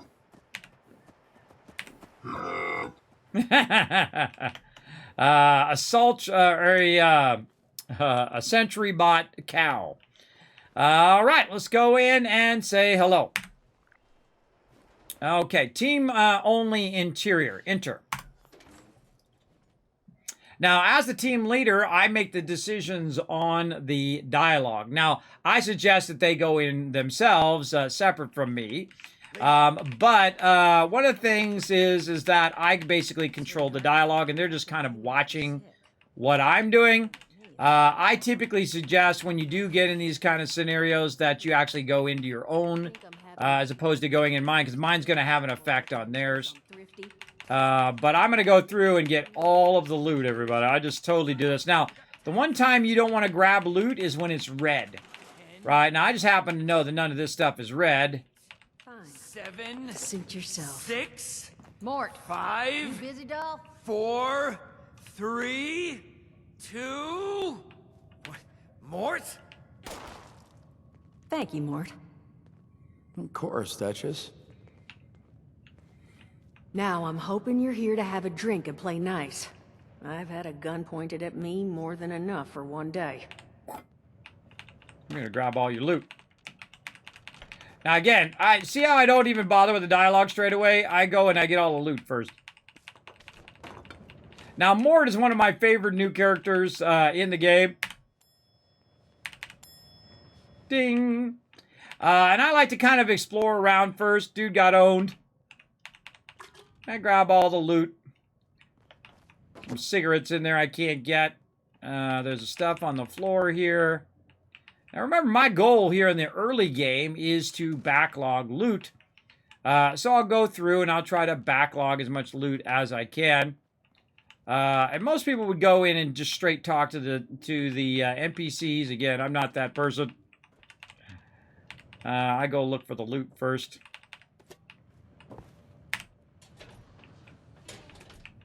What up in here? Oh. All this adds up later.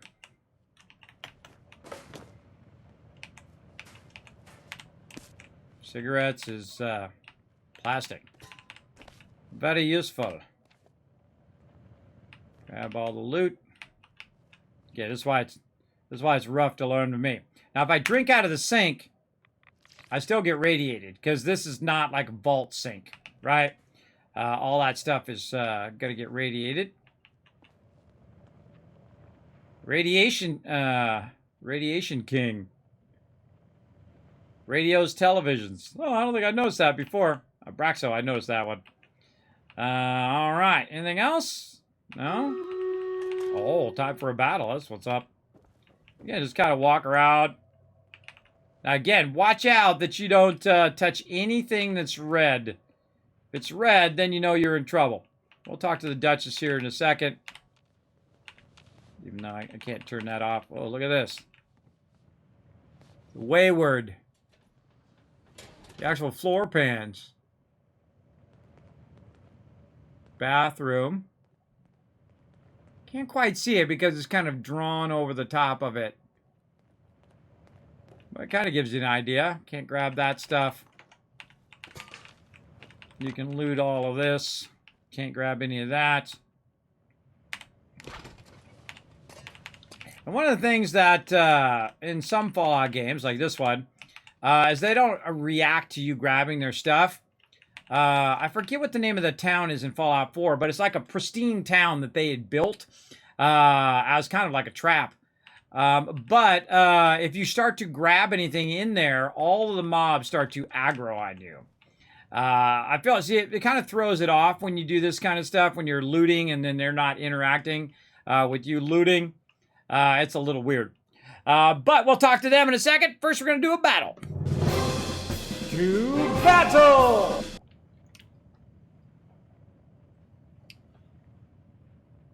I mean, how you play the game. Oh, how I play the game is like you. I see, Tucson. Oh, well, welcome. You're from London. Awesome.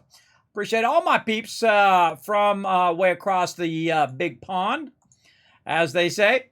Welcome. My name's Kismet. I'm a partner streamer here on Twitch. They call me Kismet, the Wasteland Tycoon, because I don't play just to, you know, make millions or billions. I make trillions, an infinite amount, as a matter of fact. In Fallout. Fallout is my favorite series. I'm actually sponsored by Bethesda and Bethesda Gear, and I give away all sorts of epic loot here in the stream. I have lots and lots of fun playing Fallout. I actually deleted my level 460 character. This is actually my 6th playthrough of the game. I deleted all of my other ones. I guess if I add them all up, it'd be like level 1,000 or something like that. But I delete them every time I start again. Because then it gives you that new player feeling that you're first going through and doing all of that stuff, which I find very, very fun. All right, open the captain's chest. Give you guys some love. Rotisserie G getting 15 gold, and Akia getting some scrolls there. I'm gonna call you PNC for short. Oh, he came in with all 6 units. Now, of course, if you are the MVP and you put down all 6 units, everybody in the stream gets 1,000 Kiz Caps toward the giveaways. And of course, I give away tons of stuff. You want to be here all week long, everybody. I got tons of giveaways to do. So lurk in the channel as much as you can. Hit the follow button if you haven't already done so, so you have a shot at those giveaways. Now, right now, I'm giving away free skin for Stream Raiders, as well as I got a bunch of other stuff lined up to give away as well. All right, so we crushed that one. So let's go ahead and get another battle going on. Again, I don't want to run out of time here. Let's keep on going. Let's try the Saint out this time. I'm going to put my Saint down there. Now, again, remember, this game is free to play. Mobile, desktop, click the link. Go ahead and find me or Captain Kismet. You got to log in their website and all of that. And then you can find me, and then you can have access to the battle board. Put down as many units as you possibly can. You put down 1 every 5 minutes. And, of course, you can do up to 6 units over 30 minutes, all right? And then we'll come back to that and get you guys even more loot in just a bit.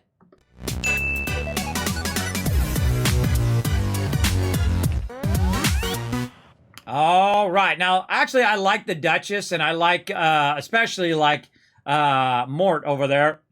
So let's go ahead and interact with them. And then again, now you got the storyline built into the game. Now remember, you might have already gone places in the game. And even if you are high level, you'll run into new NPCs since Wastelanders and since all of the other updates that they've come up with along the way. So let's talk to Duchess and see what's up.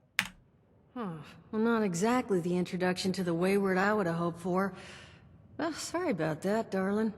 First round's on me. Name's Duchess. There's something I could do for you.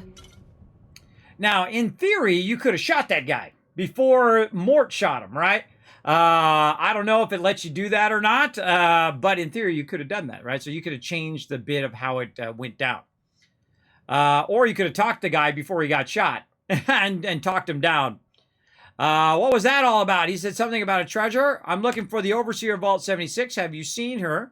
What can you tell me about the area? I better get going. So let's talk about something about treasure. Your guess is as good as mine, sweetheart. He busted in here saying I needed to turn over the location of some fellow named Crane, who I guess I must have served at some point or another. Since then, a steady stream of miscreants has been making my life irritating.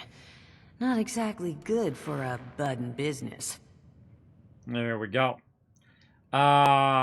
Let's see. I'm looking for the Overseer of Vault 76. Have you seen her? Overseer, huh? So you must be the one. No, I haven't seen her, but I have heard her. My people found a tape she left behind for one of her dwellers at that camp across the way, though it is a bit out of date now. Maybe you're the one she left it for. I'm happy to hand it over.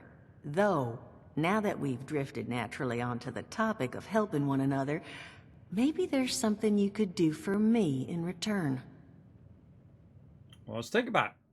And you'll give me the overseer tape in exchange for what exactly? Just agreeing to lend us a hand in a little diplomatic intervention. See? That boy we put down? He's not the first of his crew to roll in here. But I want him to be the last. Normally, I'd send my people out to clean house. But my muscles run off, so I don't have the bodies to spare right now. But I'm willing to pay good money if you put an end to this for me. So, what do you say? I'd like to hear your plan first, and you promise to give me overseer tape if I help you with this gang. How much are you paying? You want me to kill them? I'd like to hear your plan first. Only seems fair. The details, then. Now, each of these boys came in asking after Crane. I'm thinking we can make that work for us. How would you grab the attention of a bunch of single-minded thugs? Now, look at this. See, again, look, now you've got the intelligence to Salisbury steak that always gets people running in the vault. My time is precious. Just want to say what you want. I don't know, a sign. And then charisma. Now, my charisma's not high enough. Mail invitations, maybe. That's what my mom did for my birthday parties. Though I guess no one came to those either. As if you have minus charisma. So I'm going to do intelligence. You want me to pretend to be Crane, don't you? Well, aren't you a smart cookie? And I think I know just how to do it. Just give me 1 second.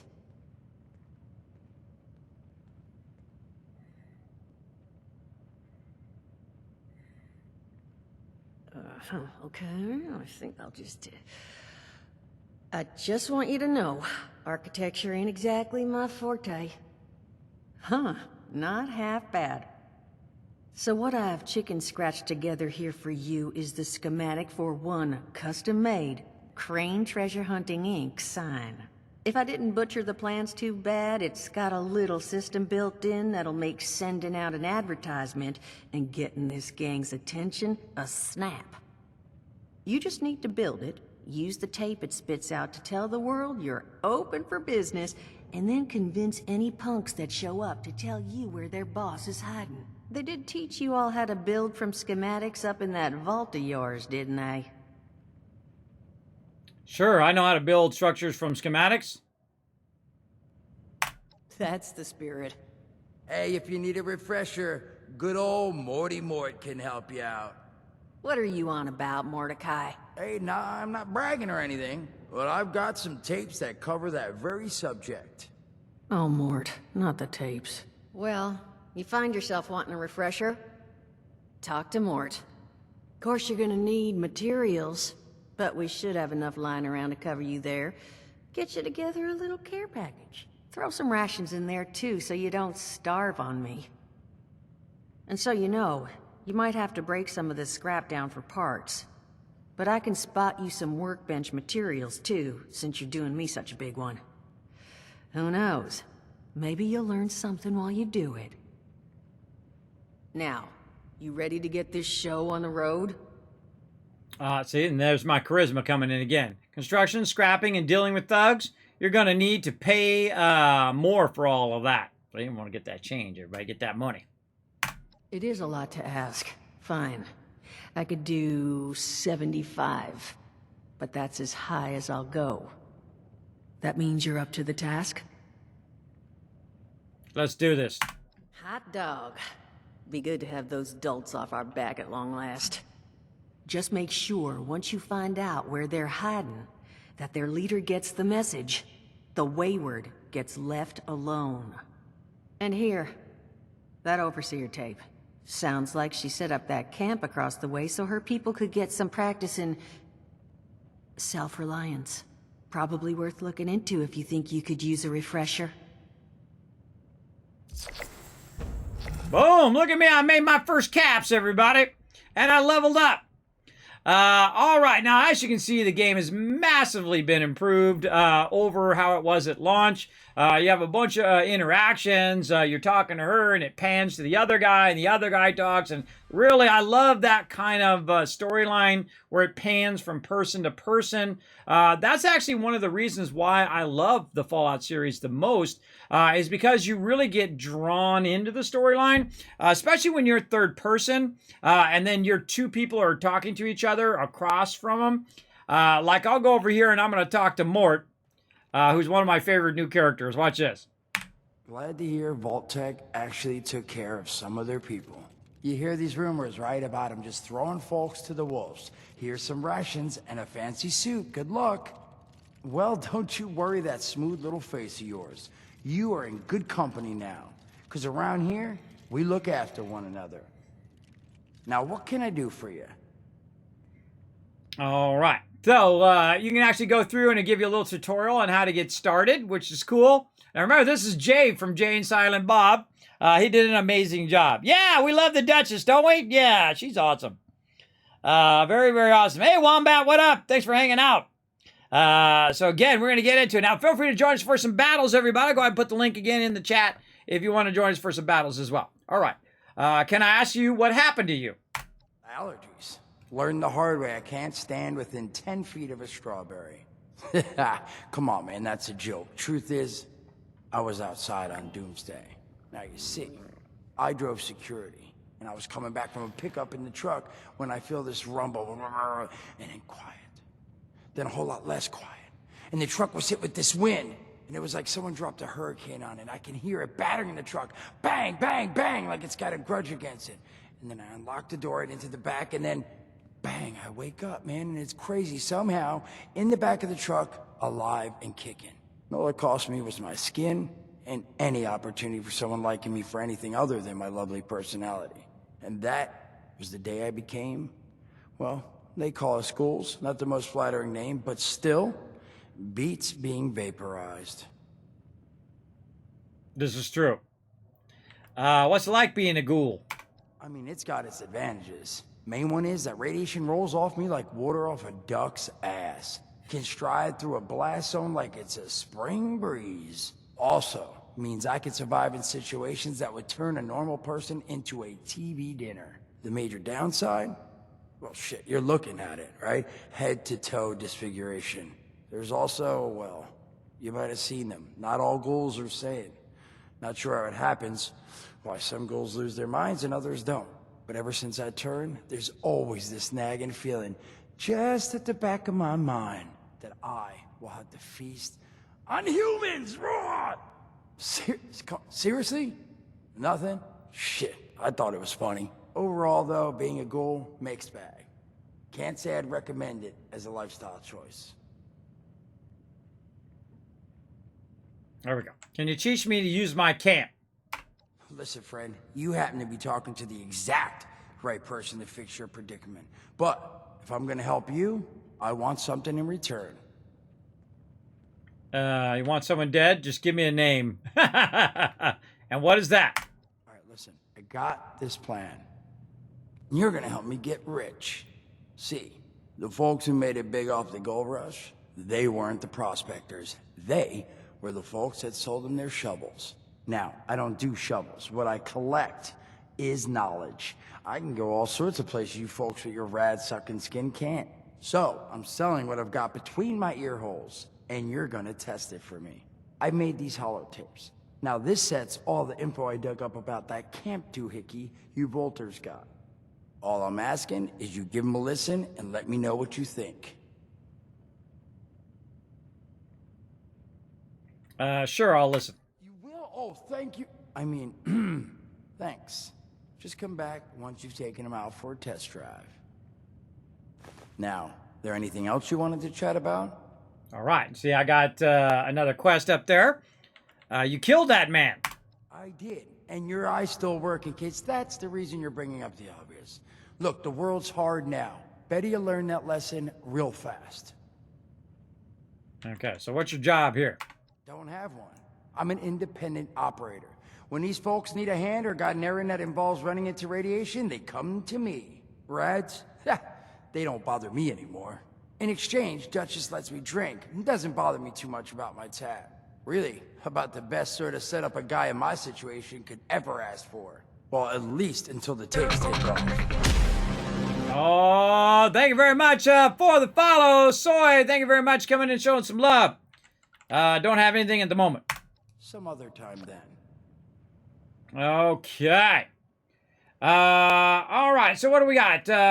Hunter for hire, first contact, listen to the overseer's log, camp, craft a weapon, craft a piece of armor, place your own camp, read the plan, Crane Treasure's hunting sign. Let's do that first.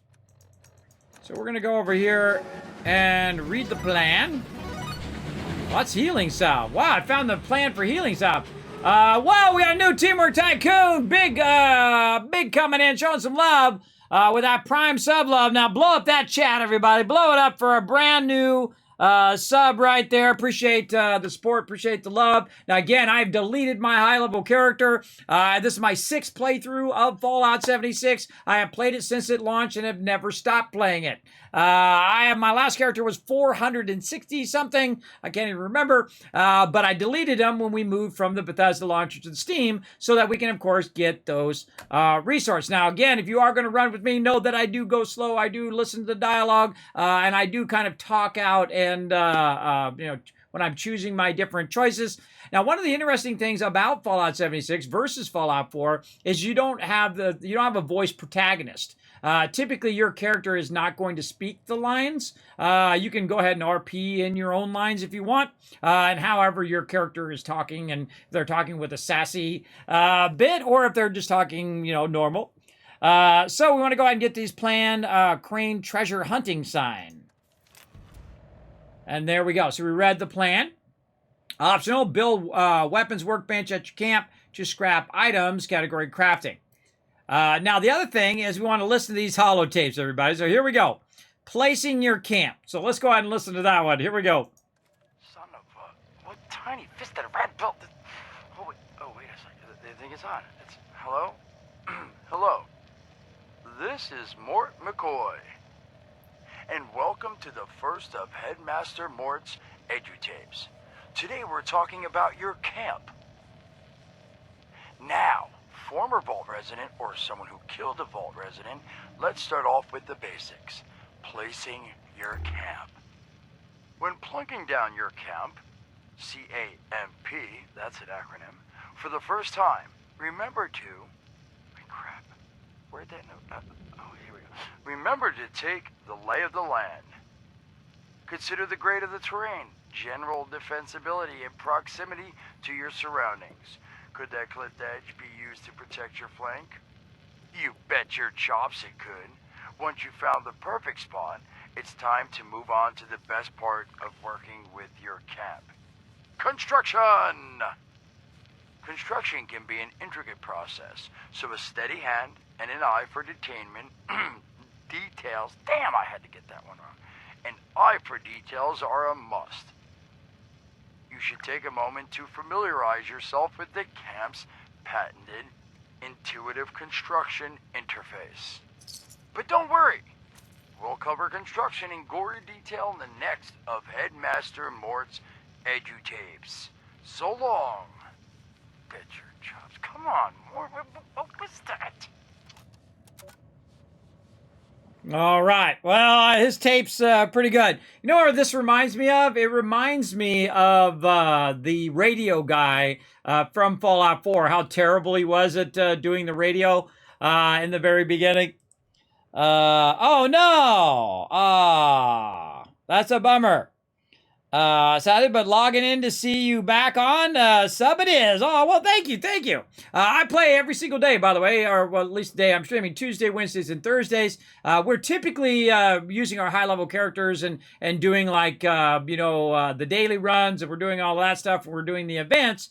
But since we moved over to Steam, I just decided delete character, start again, run through here, give you guys that kind of newbie experience again. And again, this is my 6th playthrough, everybody, so I have seen a lot of this already. But I was so long ago that I don't remember most of it. So it's like doing it for the first time. Now, all right, let's go ahead and listen to number 2. Hello, dedicated listeners. Welcome back to Headmaster Mort's Edutapes. Today, in this second tape, we are talking construction. Now, the first step of construction is... Wait, what? Is that soda? Soda's red, right? Wait, oh. Electing. First, electing what you're going to build.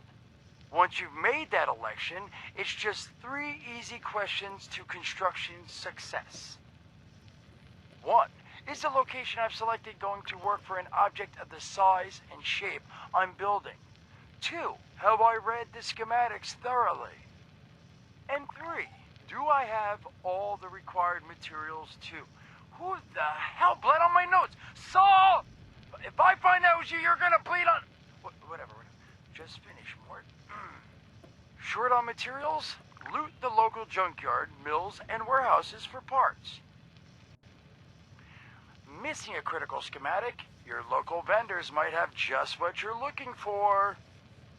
And on that note, this has been Headmaster Mort's Edutapes. See you again soon. Solomon, so help me, this better be Jen. Where are you hiding? All right, number 3. Welcome back, lovely listeners, to Headmaster Mort's final tape in the camp series, powering your camp. After listening to the second tape, you should already be well trained enough to build a generator. If you haven't yet done so, I'll wait.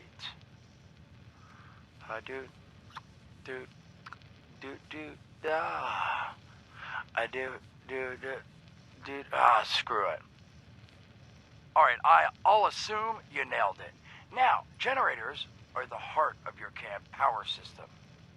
Once your generator is built, all you need to do is connect it to the object that needs power with a wire. Though, be aware, your wire will need a clear, unobstructed path to establish and maintain a direct connection. Some objects, however, like simple light bulbs, do not require a direct connection. All you need to do is run a wire from your generator to a power pylon. Place the power pylon near your lights, then voila! Let there be lights! Well, this has been Headmaster Mort's Camp Construction Holotapes. Please check back with Headmaster Mort himself at the Wayward to learn more about his other exciting courses, including... Mort, can I still eat this? And mutations. Am I a monster now? And thanks again for listening. Ha! Nailed it. Nailed it. All right, let's talk to Mort. Oh, hey there. Looking forward to hearing what you thought of those tapes. Now, what'd you want to discuss? I listened to your tapes. Did you now? What did you think? You're gonna be huge, Mort. They were rough, but they get better as you went. Mort, you were really bad.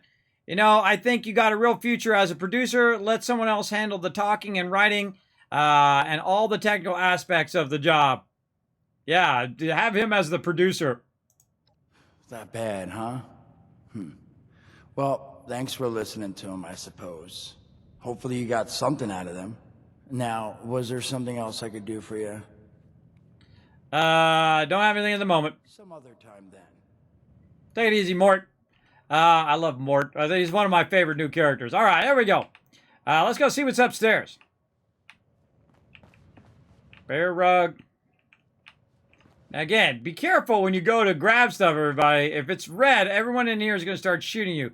Visit with Officer Whitehead. Maud? Jerry, to what do I owe the pleasure? Not a social call, Maud. They're coming. You want to be more specific? They who? B.S.E.C.i.a.l. The Bureau of Alcohol, Drugs, and No Fun is paying Welch a visit? Says who? Says me, Duchess. You need to skip town, ASAP. You're a crooked cop, Gerald. Associating with known smugglers of firearms and illicit substances. How can you be trusted? Why are you making this so hard? I'm trying to keep you out of jail. Gerald, please. This hurts to watch. Can we just be honest with each other? Hey, I'll start. What are you... My friends, plural, at the Bureau say you've been making some big claims about this Appalachian drug kingpin you're about to bring in. The one you're trying to get rid of so your new friends from Charleston can take her territory. But wouldn't you know, all that extra yammering got them looking into your finances, and your house, and your car. And they didn't like what they found. So yes, Gerald, they're coming. But no one's coming looking for me. Uh-oh.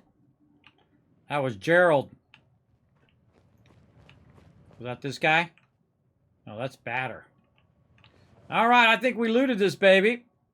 I think we're out of here. Let's go.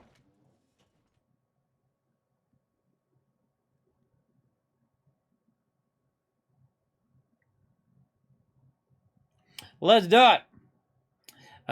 So yeah, it's kind of fun to start over again. If you haven't played 76 in a while, highly suggest once you move over to Steam, then also go back. Make sure you copy all your screenshots out of there. I did notice, by the way, let's take a look at that. I did notice, visit the Atomic Shop. Oh yeah, look, there's my thing. Visit the Atomic Shop. Yeah, let's change my player icon. Get back to my normal player icon. This one right here, the Wasteland Tycoon. Oh, it was already on. Okay. So one of the things I did notice that if you go in and look at your challenges and you look at your character, right there, 1,228 hours, which really isn't that much hours over 3 years, but I don't play games and burn myself out of them, right? I'm not paying 10 hours a day or 100 hours in a week or anything like that. I take my time and then enjoy the journey along the way because I'm not really in a huge rush. But as you can see, that a lot of my stuff from before is already done because I've already done all that stuff before. I don't know if I'm going to get to 7,600 hours. That's a lot of hours there, but you know, over a long period of time, you never know. We got to reach level 50 again. Right here, we're trying to get level 4. Then you have a whole bunch of other stuff you can see I've done previously. And other playthroughs and all of that. And I don't even really look at these all that much, but this is a great way to earn atoms that you can go ahead and kill Scorch with crossbows, and you can kill him with black powder weapons and all sorts of fun stuff. These are fun to come back to when you're kind of waiting in between events or whatnot. Craft or scrap plasma weapons. Oh, I need one more for that one. And so on. So these are really fun to, go out and say, oh, okay, I'm going to go kill a bunch of robot with a bladed weapon to try to get this one up as you go. So very, very fun to unlock those as you go along. And I typically just like do them as I'm going along, not necessarily try to do them, if you know what I mean. A whole bunch of social stuff that all did carry over, so awesome. And then a lot of these world ones carried over as well. Pick so many locks, hack so many terminals, etc. So that's cool. So it does move over from your Bethesda launcher. So again, back up your screenshots from your Bethesda launcher. Mute. So you back up your screenshots from your Bethesda launcher. You go ahead and move over from the Bethesda launcher. Make sure it did move over to Steam. You see it in your Steam library. And then, of course, go to the Bethesda launcher, uninstall 76 from the Bethesda launcher, uninstall all the other games that you might have in the Bethesda launcher, backing up anything that you want to save, like screenshots. Then what you want to do is probably restart your machine, because when you transfer from the Bethesda launcher to Steam, I found that it gets stuck. So I restarted my machine, I came back, then I told to uninstall the Bethesda launcher, and then it worked, right? Because it didn't work before, because it said the Bethesda launcher was launched and all of that stuff. So restarting it cleared it out. And then I moved over to Steam, and I removed the Bethesda launcher, and now I don't have the Bethesda launcher at all. I'm just going straight through Steam. Now, when you move over, I suggest you start a new character. You don't necessarily delete your character like I did, but you can start a new character and play through again, and then you get all the Steam achievements that go along with what you're doing. Now, we could go ahead and continue doing this. This is Workbench is over that way, but we're going to go over and we're going to check out the Overseer's Camp here and see what this is all about. Oh, wait, I got to show you guys a bit. Great trick here. If I click on Charisma, you're going to see that I actually got Charisma, but it doesn't mean that I have to get the actual charisma perk card, because I can filter down there at the bottom with Z, so I can actually change the card to different things. Now, what I really want is Green Thumb. And so that's the one I'm kind of looking for right now. I can also go where I can see them all. And then these are going to be all of my different options. Across the card, across the thing, I can back up as well and say, you know what, I changed my mind. Now, the interesting thing is I can get an agility card, and I could get an intelligence or luck card as long as it's a level 1 card, and get any of those cards, and they would work right now.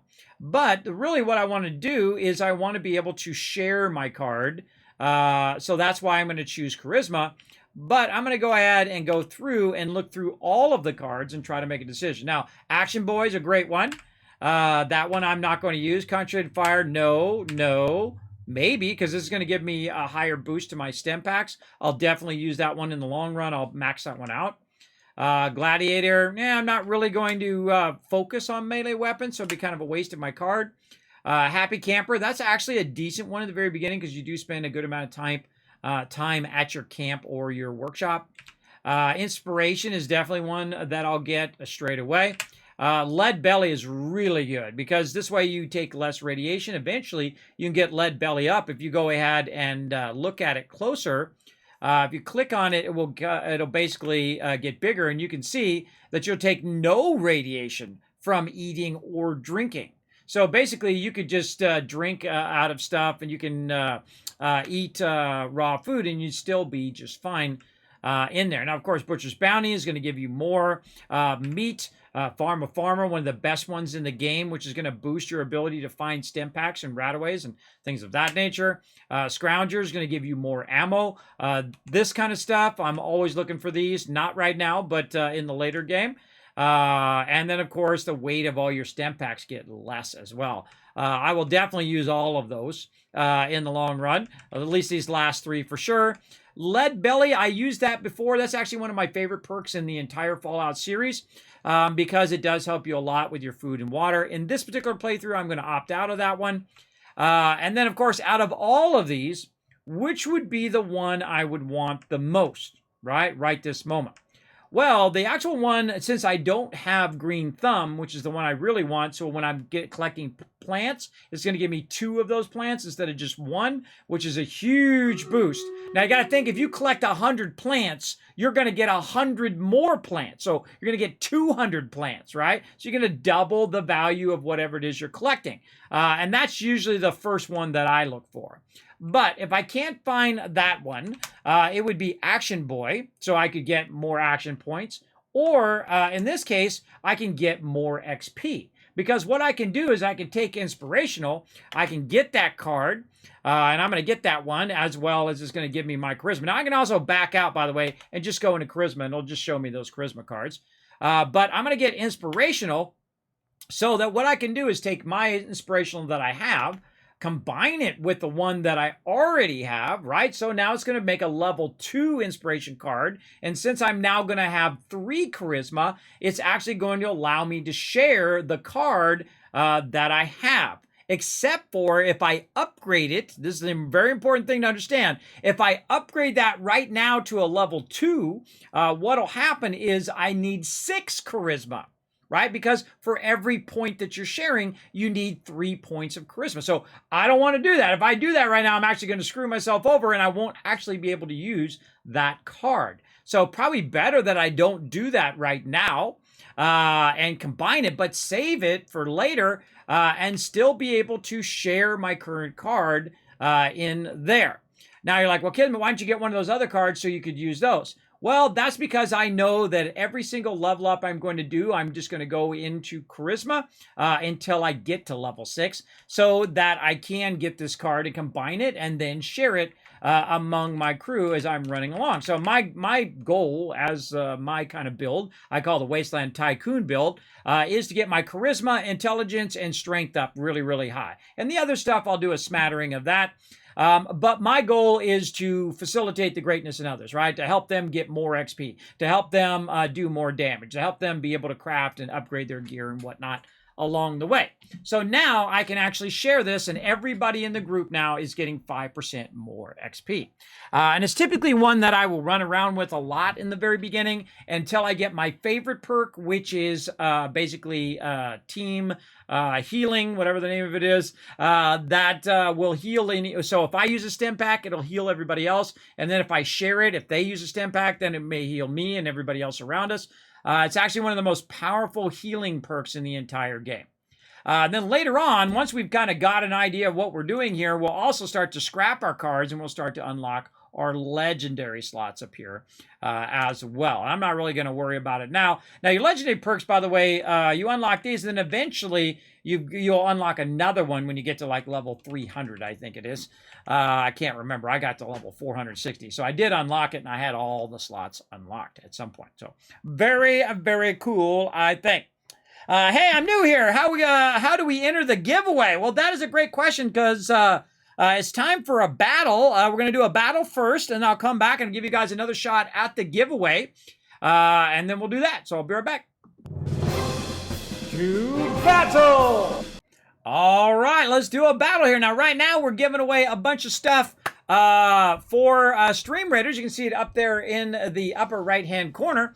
That's this game right here, this little side game that we play every 30 minutes or so. We play for about a minute or so. This is everybody in the chat. They put a whole bunch of units down. We battle it out. Everybody gets some loot. Very, very fun game. I enjoy it. We've been playing it for years, too. So we're like very, very high level. Now, of course, the more units you put down, the more chance you have of getting lots of kills and assists. If you do have all 6 units down and you are the MVP, I give 1,000 caps to the chat every time. Well, at least the first time per day. But we'll see what happens here. Looks like everybody battling it out. We're rolling them right now. Absolutely destroying them. Now, I have the thing on another monitor over here. So I'm watching the battle over there. Oh, these guys are toast. There we go. All right. So we open the captain's chest. Give you guys some loves. AMZ, Rotisserie G, TARDIS getting some love. Oh, TARDIS. Oh, you missed it by 1 unit there. 28 kills. MVP there. I see you there, Aki, again with 6 units. AMZ bringing all 6 units down. Nice job, but you weren't the MVP. But if you are next time, I will definitely give it out at the same time. So let's go ahead and keep going. Get you guys some more loot. Again, this little side game called Stream Raiders. Free to play, mobile and on desktop. Feel free to come join us. Earn yourself some units and some loot. And you can keep unlocking units. You can keep leveling them up. Now, the way you level them up is, of course, you battle it out and you get so much gold. And then you can use your gold up here in the upper right-hand corner. You can go into the store. And, of course, after you earn the gold, you can go in here and you can buy scrolls. Like right here. Ooh, look at this. We got a couple scrolls there. We can go ahead and buy some scrolls. And then those scrolls go to your army units. And then if you have enough gold, which I just used all mine up, you can actually upgrade your units. Now, I've been playing so long, everybody, that I literally have 3 rows of level 30s, which is the max level. So I have 15 max level characters. And I'm working on some of my others over here, too. Actually, I have more than 3 rows, because some of these are getting up there as well. So we'll come back to that in about 30 minutes. So feel free to put down all your units. We'll come back to that. Let's do it.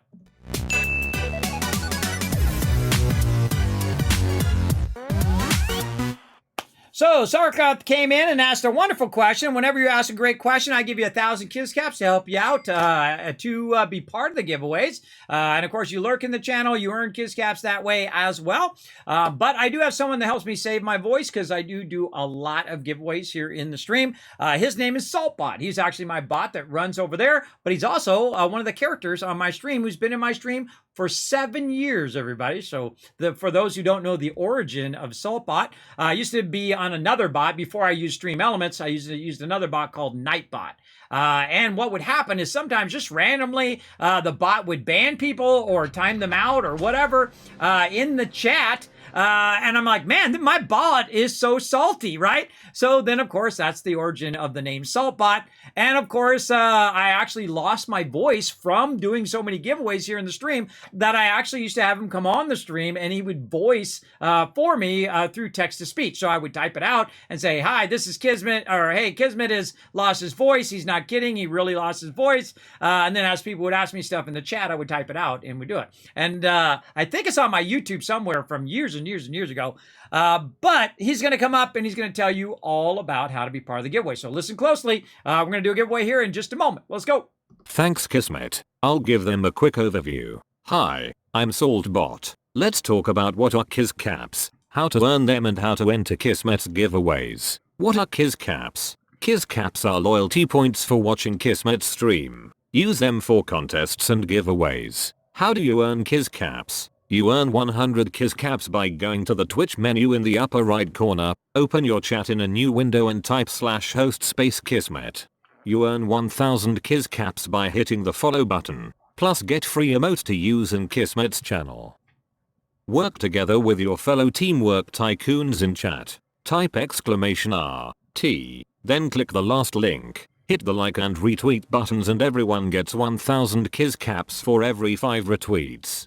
For those of you who want to go above and beyond, you can donate to the stream. The more you donate, the bigger bag of Kiscaps you get. Plus you can subscribe using your Twitch Prime or choose one of the 3 levels of sub support for 5000 Kiscaps. This also unlocks all the awesome Kismet emotes, holiday emotes and animated emotes. Plus while you are lurking in chat, you're earning 3 times the Kiscaps and have 3 times the chance to win giveaways.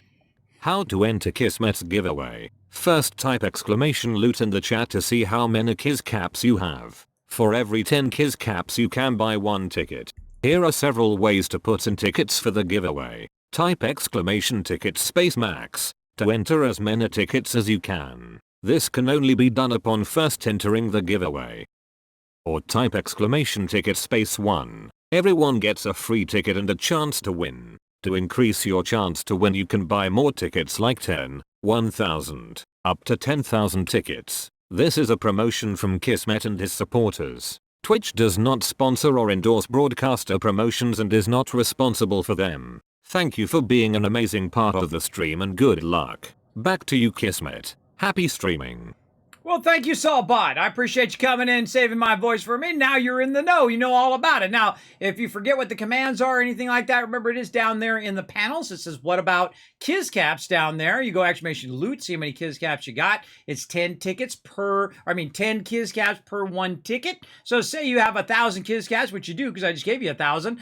You can buy 100 tickets. Just take the last number off. Boom, you can buy 100 tickets. You go exclamation ticket space 100. Bam, you have a chance to win that right up there, right? Win a Stream Raider skin. Thanks, Saltbot. Well, there you go. Saltbot's pretty awesome. That's a new animated version of Saltbot. I've been animating him and a whole bunch of my other characters in an awesome program called Blender.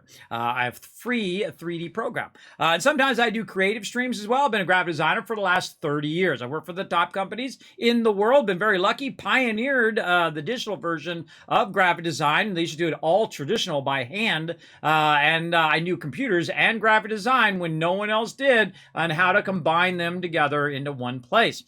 So very, very lucky in my career that I got to do all that amazing stuff, work for some of the top people and work with some of the top people in the world. But now what do? I do this. That's right. I'm a 50-year-old, partially disabled. I have sleep apnea and a constant dizziness, or a vertigo. And I am a partner streamer on Twitch. Try to get all those things together and make that happen. That's a lot of hard work.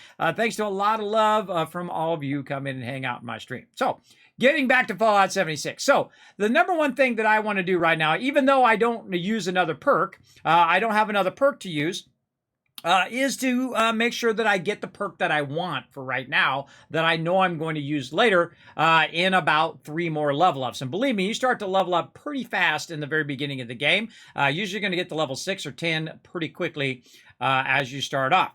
All right, so we discovered the Overseer's Camp. And let's see what we can find over here. Let's go. A whole bunch of resources in there. Then we can kind of look around, see if anything's laying around. Oh, we've got a metal bed. Let's learn that. duct tape, hammer, a whole bunch of random resources so we can make stuff. A stash box, we'll come back to that. Anything else in here? Some cooking. Let's go to the crafting station here. And one of the things you can do is you can hit Q. Now, Q is going to reduce your options down to whatever you can actually craft, like this, right? Now, the only thing I can actually craft out of all of those things is actually the drinks, which is boiled water. Now, boiled water actually requires the wood. Now, I hope it's not, I'm not putting the wood in with the water. Hopefully, I'm putting the wood under it to, boil the water. I don't know what he's doing, but whatever. So we're going to take all the boiled water that we collected earlier, or all the dirty water that we collected earlier, along with the wood that we collected, and we're going to make a bunch of boiled water. There we go. Now notice once I made the boiled water, now I can go ahead and make other things, right? So again, we'll go ahead and look at it full. We'll hit Q, and boom, now I can make all of these things, right? Which are drinks, food, healing, plants, and prepared. Well, what's prepared? Let's look at that. That's a bunch of stuff like flower nectar, carrot soup, corn soup. Now, one of the ones that I work with a lot in the very beginning, because you can get a ton of it, is corn soup, and then also razor grain soup. And you'll see my special spot that I typically will do that. And again, these are all plant stuff, which pretty much these two are the same thing, roughly. And then, of course, healing. I can make a healing salve, which basically is like a stem pack. So I'm actually going to do that because I have some blood leaf. Let's go ahead and make one of those. There we go. We can also make some food like corn soup. Now, do I want to use all of the corn soup? I absolutely do not. I want to just go ahead and use 3 of them. This leaves me with 1 corn left over, or carrot, I'm sorry, in that case. The same thing with corn soup here. And then 2. There we go. I'm going to leave 1 carrot, 1 corn. Now, fungus, I don't have to worry about that one. That one I can just go ahead and make. Now, one of the things that this game has that other games do not, and that is that it has diminishing, right? It rots, right? So if you go too long, your carrots are going to rot away, your carrot flowers are going to rot away, and so on. So it's a good idea to use it. Now I'm going to use some carrot soup. Now, soup is both food and water in this case, right? Corn soup, you can see, is both water 15% and food 10%. So those are really good to get started with. You also got like cotton candy bites, but it's actually going to radiate you. Watch my radiation down there. Boom. See, it just added to radiation. Crispy squirrel bits, same thing. You're going to get radiated with all of that. Fungus soup, and so on. But you can see that my water's all the way up now. Now, one of the things when you hit your water at maximum, you want to just use what's known as pure food. That's only going to give you a boost of food and not waste your kind of water. Like this one right here, pepperoni roll. It's going to give me 20% food. It's going to give me a little bit of rads. It's going to boost my carry weight and then boost my HP points as well. So let's go ahead and have that. Just trying to get our food up. Now, the advantage of having your food all the way up here in your effects is you're going to have all your various food effect runs, right, like this. But also down here, you can see we have a fully fed and a fully hydrated. Now, these are really, really helpful because fully fed is going to give you plus to strength, plus to your HP, and then also a plus to your disease resistance. There's also a perk that works along with that, so it'll actually double all of that resistance as well. Now, my favorite one is fully hydrated because it boosts your AP gen, right? Your action points. So you can run further. You can use your VATS more often. There's a whole lot of things you can do. You can do your heavy attack using your alt key when you're doing melee. It also boosts your endurance and your disease resistance. So you won't get as many diseases as you go along. Now, in the later game, you don't really worry about this as much, but in the early game, this can make a difference. You can actually die because your health gets so low or you get so radiated that mobs just basically one-shot you. Now I'm going to go ahead and use a rat away here. Now, well, the smart thing to do is to do the rat away and then actually do your food, right? Like have some boiled water, and you can see that boiled water is giving me a little bit of radiation, but also it's healing my character down there. Now, if you use purified water does not radiate your character, right? Or if you have lead belly on and you have it all the way up to level 3, then boiled water will not cause you to get radiation. Now, again, in the early game, you're going to have trouble getting rataways, but in the late game, believe me, you're going to have hundreds of them. You won't even know what to do with them. I just start selling them to the vendor after some point. I absolutely do. Okay, let's go over here and let's see what's in. Where's it at? Where's the... oh, I think I already grabbed it. I already grabbed it without even thinking about it. All right, hold on. We got to find the holotape over here from the Overseer. Overseer's camp right here. Overseer's log, south of Vault 76. I knew this wasn't going to be the Appalachia I remembered, but... mutated animals? Haywire bots? No people so far. We have to be ready to rebuild in... what I can confirm is... hostile territory. Fortunately, Vault Tech was prepared. You see this? The cooking station, the stash box, the workbenches, all built with the camp. You need a home base out there. The construction and assembly mobile platform is designed to give you one. Just add resources, planning, and a little elbow grease. When you move your camp, everything you've built is stored, ready to be placed back down in the new area. Use this to establish a foothold whenever you're in unfamiliar territory. I've left my camp behind so you can use it. I know I'm breaking my own advice by not taking it with me. But after seeing Appalachia for myself, I need to make sure every resident of 76 has a safe haven they can start from. I'll make do without it. If it's still standing, the town of Flatwoods is further down this road. Find me there. This is the Overseer. Signing off. All right. Now, one of the things that I realized in this particular playthrough, that the Overseer didn't go out the day that you guys went out, the day that all the Vault Dwellers came out of Vault 76. She actually went out months ahead of time to scour the actual area. So she's way ahead of us on the thing. Now, again, remember that not only did she come out months ago, but we also went back in for a year and then we come back out. So there's a little bit of a wonky timeline that happens there because, you know, you came out, but then you went back in and then you came out, but she's already been out like a year and 3 months kind of thing. So just roll with it, everybody. Just roll with it. Okay, build weapons at the Workbench or to scrap items. All right, so let's scrap some items first. What do we got that we can go ahead and say, you know what, let's just get rid of some of these pipe pistols. Let's make sure to get rid of the ones that are the lowest of these. Now watch this when I get rid of this one. It'll say scrap favorited item. It will not automatically favorite the next pipe pistol. But if you look at that one, its condition damage is way bigger. Which means that when you repair it, you can shoot it for longer before it breaks. Because as you use a weapon, it'll actually get damaged, and then eventually its condition will go to 0, and then that weapon will be broken. You'll have to repair it. And I like to keep a whole bunch of different weapons based on whatever ammo I find. And then, of course, if my machete gets broken here, I can also either repair it, or I can just use a different weapon when I need to, right? When you run out of stuff. And you'll see me keep a bunch of melee weapons. You see I got 3 melee weapons and then 2 ranged weapons because I use different types of ammo. All right, so let's go to the armor bench and see what we can craft over here. Build weapons. Build a weapons workbench at your camp. Build a crane treasure. Search for thing. Craft a weapon. Craft a piece of armor. All right, so let's go ahead and craft some basic armor. Now we've got some headwear, and you can see I've unlocked, of course, I have the collector's edition of Fallout 76, and I have a whole bunch of other funny things that we found in the past. Apparently I get to keep all of these. All of the stuff I've unlocked along the way. Cool. Yeah, from all the events and things that we've done across all this time. Oh, I like the goggles. Goggles are cool. I haven't even looked at these in forever, everybody. I can't even remember which ones I've got and which ones I don't. Spectre's hat, traveling salesman fedora. the all-star helmet, the military. Oh, I kind of like the fedora there.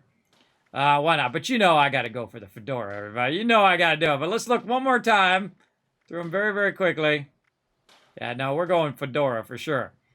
So let's go ahead and get the Traveler Salesman. Now, one of the things that's different in this game is the fact that the hats don't actually count towards your armor.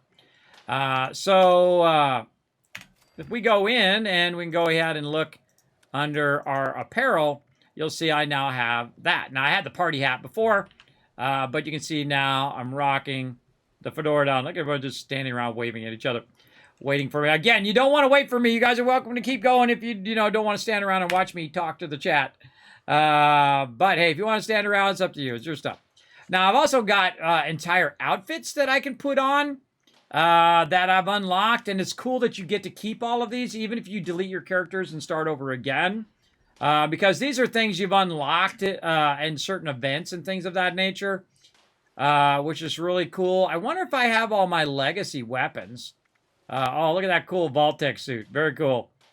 But I like to wear my original Vault suit. That's just the way that I am. Also, a bunch of Under Armour here, conspiracy stuff. Vault 51 Vault suit there. I think I can I rotate that? No.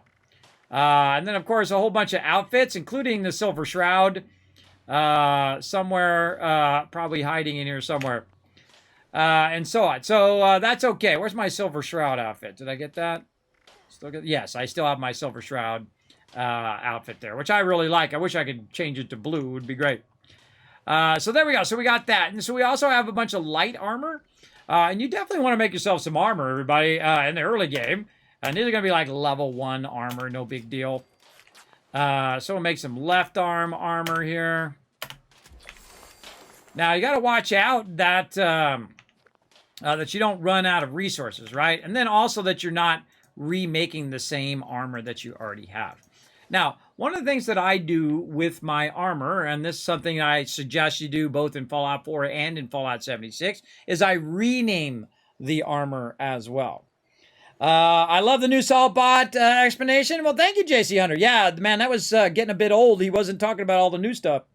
So where would Fallout 76 fall in the Fallout timeline? It is a prequel. It's actually before all of the other Fallouts.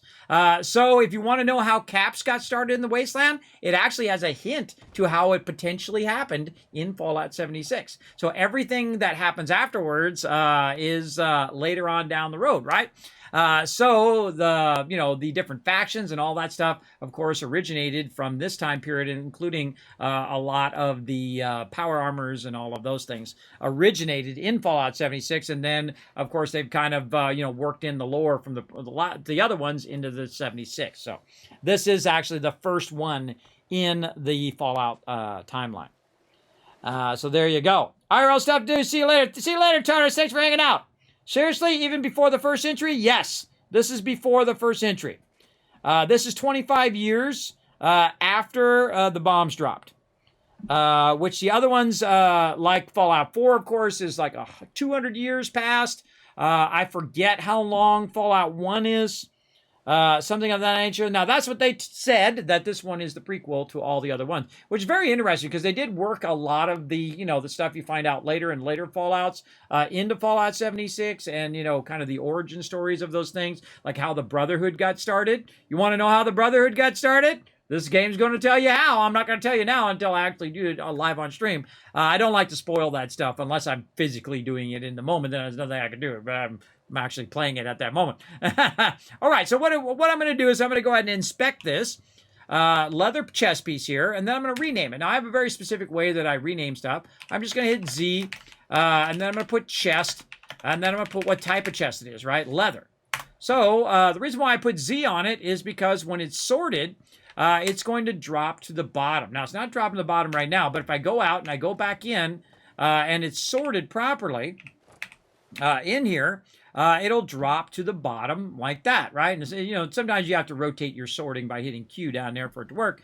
But what that does, it helps you when you go to sell stuff in the vendor or whatever. You have less of a chance of accidentally selling your gear. And I know you've done it before. I know you've at least accidentally put your stuff in the bench when you didn't mean to, right? Like you put it in your stash, or in Fallout 4, you accidentally put it in the workbench when you didn't really want to. I've done it numerous times. Now, I can also modify it, but I'm just going to go ahead and rename them all real quick. And this is going to be leg right wood. And again, right here, X, rename Z-arm left leather.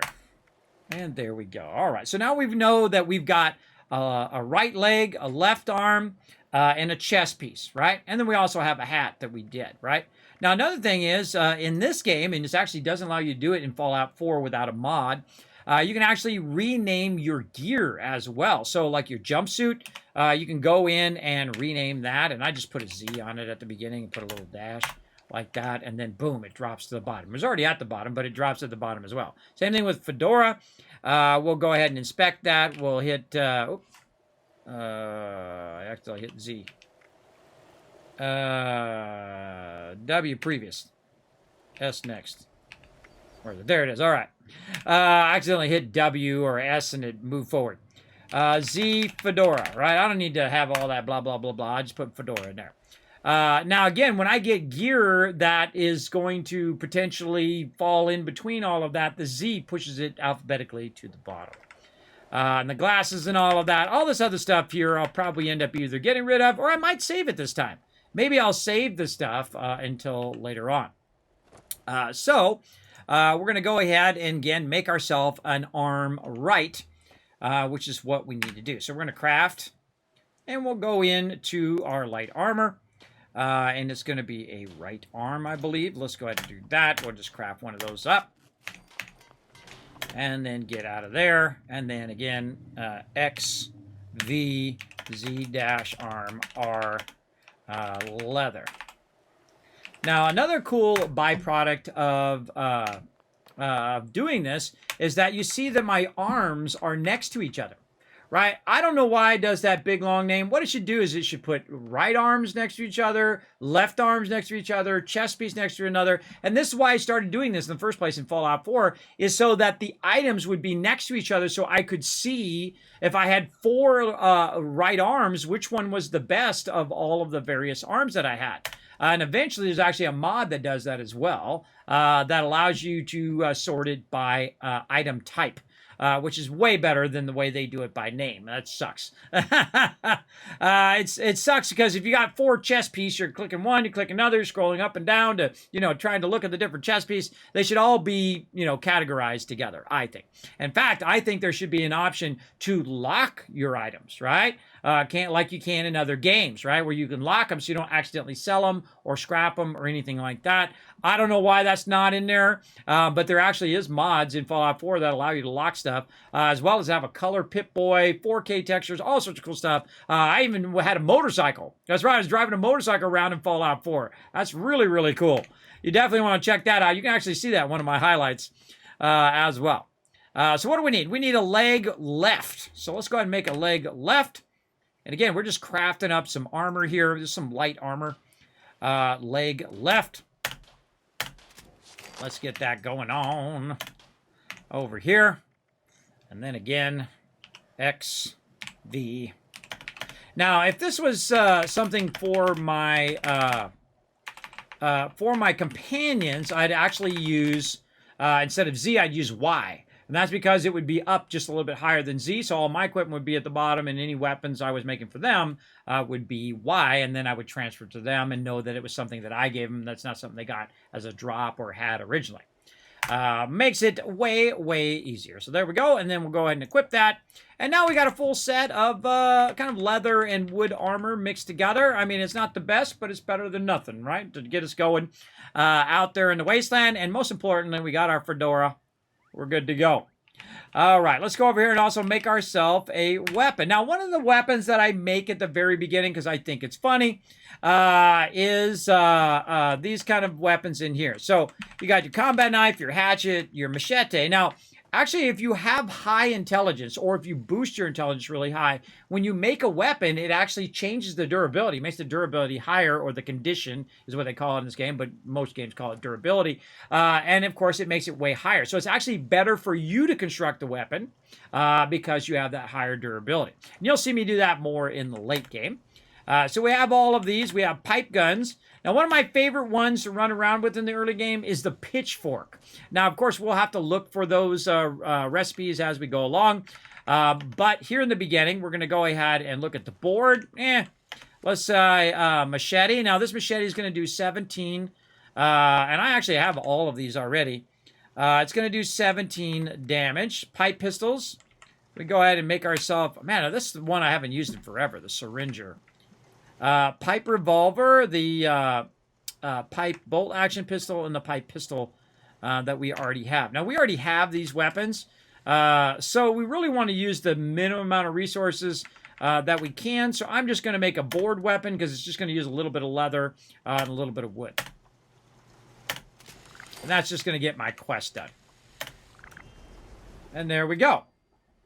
Looking good. Weapon condition degrades as they're used. Now, right away, everybody, I will keep most of my melee weapons in the early game. Because what's going to happen is, again, they're going to go bad and get broken. All right, repairs can be made. Get out of my way. There we go. What's going to happen is that they're going to get broken, right? And typically, you're going to be out in the middle of nowhere. You got no bench. You got no way of repairing them unless you have Fallout first, and you can call up your camp if you're not in an actual populated or a quest zone.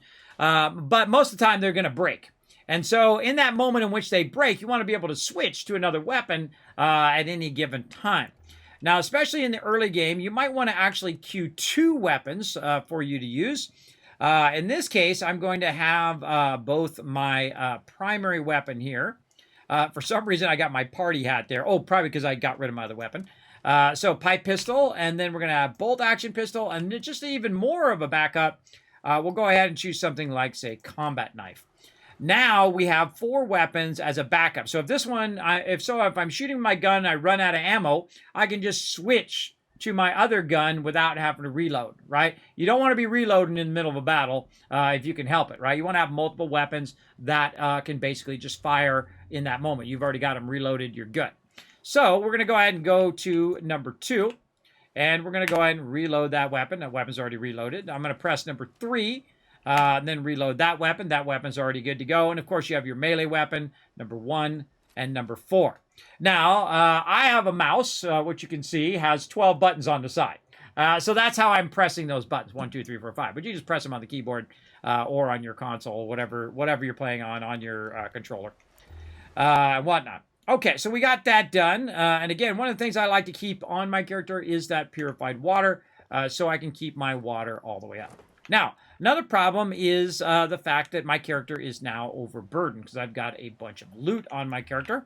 I can go to the stash here, and I can go ahead and take some of the items off of my character. Now, some of the stuff I'm probably not going to use, the hard hat, the party hat, not going to use that. Weapons here, am I going to use grenades? Probably not. Get rid of that. But the thing that's mainly going to weigh you down is this. Right here is all this food. Now, notice I've also got spoiled meat and spoiled vegetables. 52 spoiled vegetables, by the way. Oh, wait, I don't have to do that anymore. I forgot. Hold on. I don't have to do that anymore, everybody. Watch this. Whoop. I can just move over here. There we go. Spoiled vegetables right over there. I made it so I have 3D animation of my camera move. See, I can move all over the place. Pretty cool.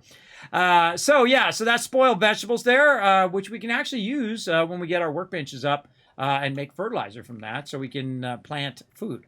But one of the things I suggest you do is offload all of this stuff from your character. Watch how much I'm going to go down there from over 200 straight down. So just move it all into your inventory, and now it's greatly reduced. And then I would just keep the stuff that you think you might use, right? A good example, boiled water, definitely going to use that. Purified water, definitely going to use that. Now, if you put it in and take it directly out, notice it still stays favorited, right? But if you use it up, I find that it doesn't stay favorited if you go ahead and leave and come back. So watch out for that. Now, another thing we want to do is to go in, of course, and scrap all the junk that we have.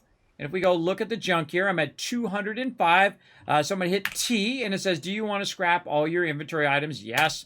And look at that, everybody. I just got 100 weight back, right? So you always want to do that pretty quickly. And again, we have workbench parts here, and we have transmitter parts. So let's go ahead and scrap all of those. Now we're down to 105. Now, because I have Fallout first, I don't need to put it in my stash. And your stash, even though it's at 1,200 now, it is still too small. Because you got to think from Fallout, if you're playing Fallout 4, Fallout 4 has 10,000, right? 10,000, actually 25,000. 25,000 different types of items you could put in there before it fills. I am a super looter, everybody. I have looted every single thing in Fallout 4, every bit of loot everywhere, multiple times, and put it in my stash and have never filled it, ever. In this game, it used to be 300 in there. And then they increased it to 1,200. 1,200 is a bit better, but still, it doesn't let you have a bunch of stuff in there. You can't save a bunch of stuff to put in your camps and all of that stuff, which is a huge bummer.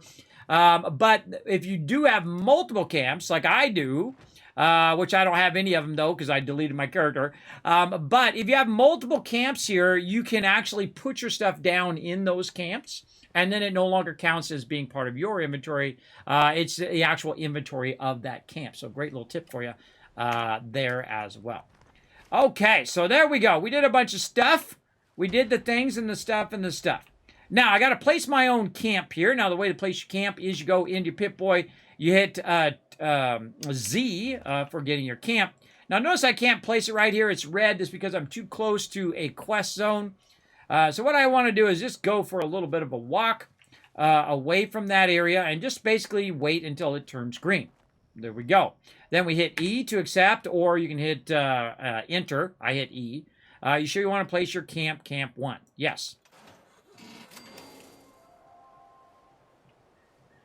And there we go. So we got that unlocked. You're like, Kismet, I don't like my camp there. Well, you just hit Tab, hit Z again, and then you can move it wherever you want it to go. Also, you can actually move your camp once it is placed, right? It's not going to move the actual area of your camp, right? There's a big circle where you get your camp. You can individually pick this item up, E, pick it up, and say you build a house and you want to put it in your house. Well, guess what? You can move it, put it in there, set it back down again. It's not stuck in that location. You can move it if you want into that particular area. So we're good to go. Now, we did a bit of the starter quest here. We're going to come back to these quests later on. I'm going to kind of skip ahead a little bit now. And we're going to run down here to one of my favorite places. We'll come back and we'll do Flatwoods tomorrow. We'll run around all of that. But I'm going to go full kamikaze mode, where I run through the wasteland down here to one of my favorite places in the game, which is the Charleston here. So I'm literally just going to start running and see what happens. Now, while I'm running randomly in this direction, let's do a battle. To battle! All right, it's battle time. Let's do it, everybody. Let's get you guys some loot. Let's go. There you go. Yeah, put those tickets in. Get that loot. Wow, I'm enjoying learning the lore. That's perfectly understandable, right? Yeah, I love to learn the lore, but I've read every dialogue, every little piece of paper, every terminal, all of that stuff, which is really, really fun. I like to learn all the background, because a lot of people won't know that in Fallout 76, it actually does give you a hint on how Caps got started in the Wasteland, and how the Brotherhood got started, and stuff like that. I pay attention to those things. I don't just rush through the game and miss out on all that cool stuff. For sure. And I'm just kind of running in the back roads. You're not missing anything right now. I'm just running through the forest. Running through the forest, avoiding the town. All right, open the cap. Oh, we got a thing there. Grant rewards. Let's see. Reaper, Akia, Sarkith. Hey, Sarkith, congrats. You got yourself some loot. Bone coming in. Oh, showing how it's done with all 6 units. That's 1,000 Kiz caps that you can use toward the giveaways right up there. There we go. He's our MVP there. Congrats, Bone, for crushing it. Let's keep on going. Elemental Silver Badge. 60 crystals there. I don't even know what I do with those, but we'll figure that out later. Let's do it. More battles. Right over here. Let's get our sync going. Now we're going to go a little bit longer on Fallout 76, obviously. And then I'm going to, of course, switch over to Astroneer. And then we also got another great game coming up as well, which I don't really know how to pronounce. But we're going to get to that one as well, because we're going to do a learn to play. So if you are good at that game, I want to know all about it.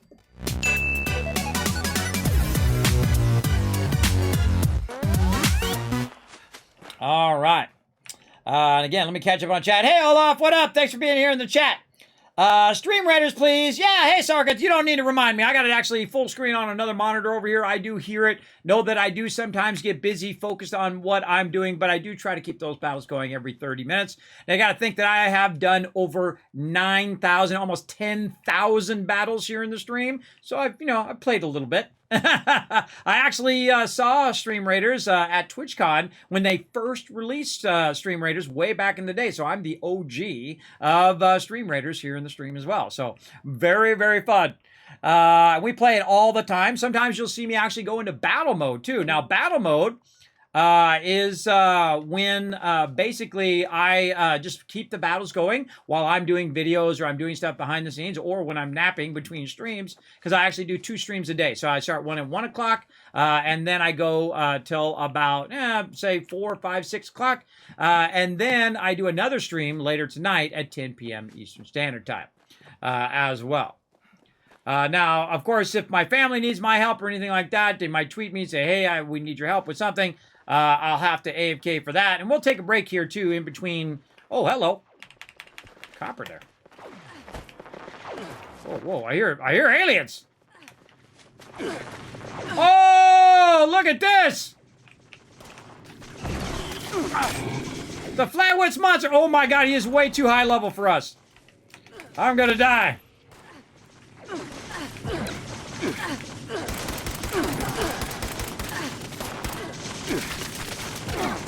Run away! Ah! First death out of the way, everybody. Now, one of the problems when you're running with higher level people is this problem right here. Now, these mobs are level 25. And so what happened is we're level 3. And so those mobs, you can barely do any damage to them because it does have a ratio of how much damage you're doing to them based on what level they are. Now, this was what happens right here. These aliens have to do with the Flatwood monster here, or actually aliens from outer space, and they spawned on us. There's some random spawn areas. Now, by the way, you can also do some dialogue and some find out the origin of these people spawning as well, supposedly. I haven't done it yet. In there. So what we can do is hit space to respawn, and it's going to say, okay, where do you want to respawn, right? Now, I've got a camp way back here. Now, they're already running back. I can go ahead and teleport back to my camp, respawn there, or I can try to respawn at Flatwoods here. Now, I'm going to do Flatwoods later, so I'm going to go ahead and go back to my camp here and respawn there. Now, here's another little trick, by the way. If your people are running up on you right here, like Menturos, I can actually respawn right by, not exactly where he is, but nearby wherever Menturos is. Now watch how far away it puts me sometimes. Let's see if it does it this time. Puts me away from where he's at. Now this is a big old bridge that we don't want to go to. We want to go down here and find our loot. Now, one of the things that we don't do is we don't ever grab someone else's loot. If you do, I will boot you from my friends list. We don't grab other people's loot ever. In any games that we play, unless they specifically say it's okay to grab that particular loot. Now, the only loot that you're going to drop is going to be your junk, right? So even if you do lose that junk, no big deal. You can always get that junk again. You can always grab it and put it in your thing. Oh God, they're coming this way. Yeah, so they're hanging out down there. Not worth it. Not worth it. I'm out of here. So they're hanging out down there. I'm out of here. Running off in this direction. Not worth it to take them on. Now, all 3 of us might be able to take them on. I don't know. But don't really feel like doing it right now. My goal is to get to the railroad tracks here And basically just try to do stuff that you're not really supposed to be doing at level 3.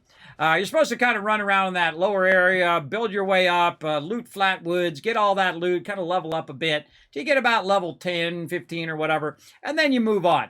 But what I'm going to do is going to be switching back and forth between kind of running ahead and doing the higher end stuff and doing events, and then also just kind of doing the quest lines as well. Now, there's loot around here as well. I'm just going to ignore the loot and keep running.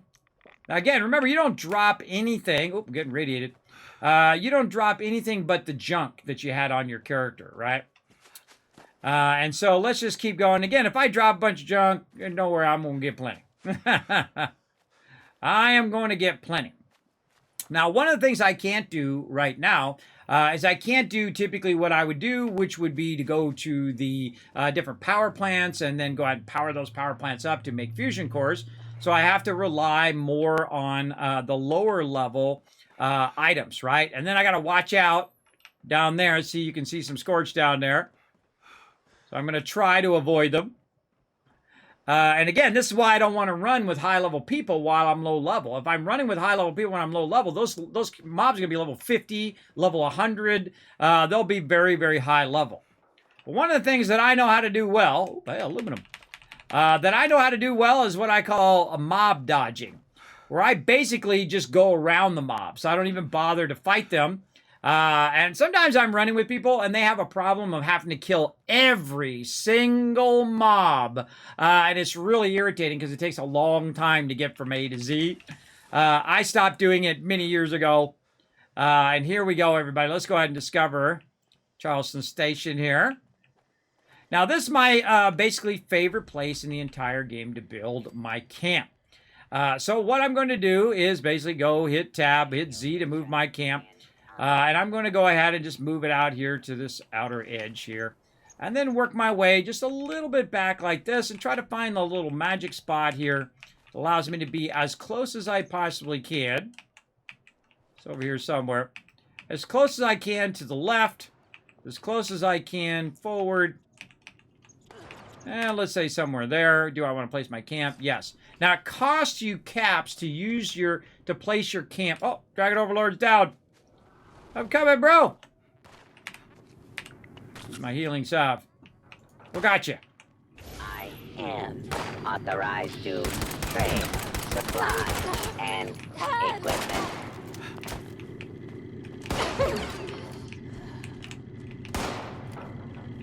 You think we're scared? Oh, God. Ah! Now I'm scared. Shoot him through the window.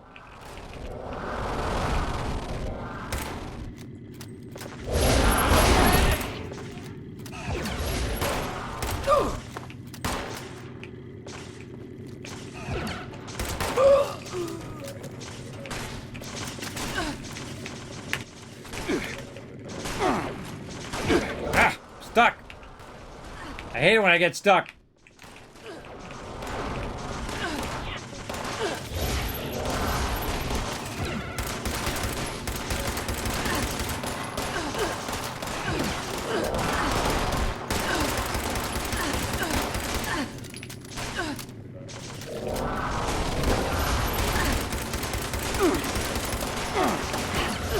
Ouch. I'm getting shot from behind. Sneaky little buggers. Ah, I hate it when I get stuck on stuff. So irritating. That's when he reloads. Also, another thing that happens in this game is that they don't reload fast enough. Now, here's a great thing to do. Right now, store all your junk.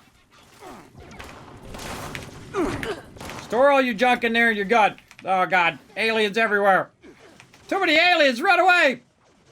Run away! Now, because we're so low level and these mobs are kind of following us, and everyone's like aggroing all of the mobs and dragging them onto us, we're getting hit, right? But you can run away from the mobs. And what I do is I try to line of sight them like this, right? So that you're not getting hit by every single mob. You try to drag them away until you get to a certain distance. Like this, and then they should reset back to where they were.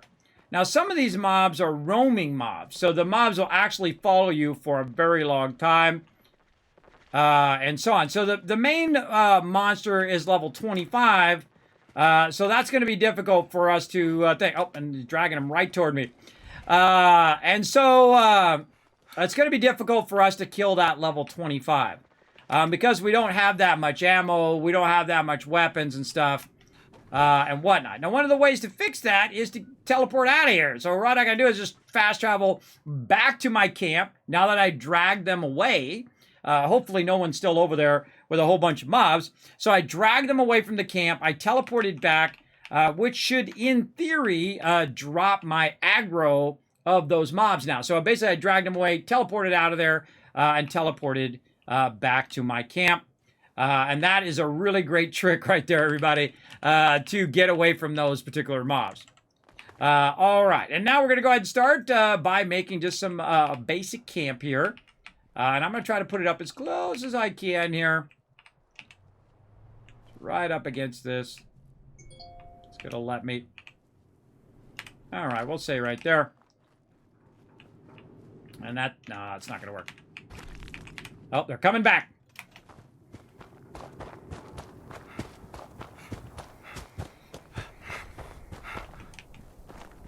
Now, this is one of the drawbacks of being low level right now, is because these mobs are going to keep bothering you the whole time. So what we're going to do is we're going to say, screw this, and we're going to go ahead and move our destination over here, move our marker this way, right over there, and then I'm going to run out of here. So I'm going to say, screw this. You know what? I haven't run up on this thing in a very long time.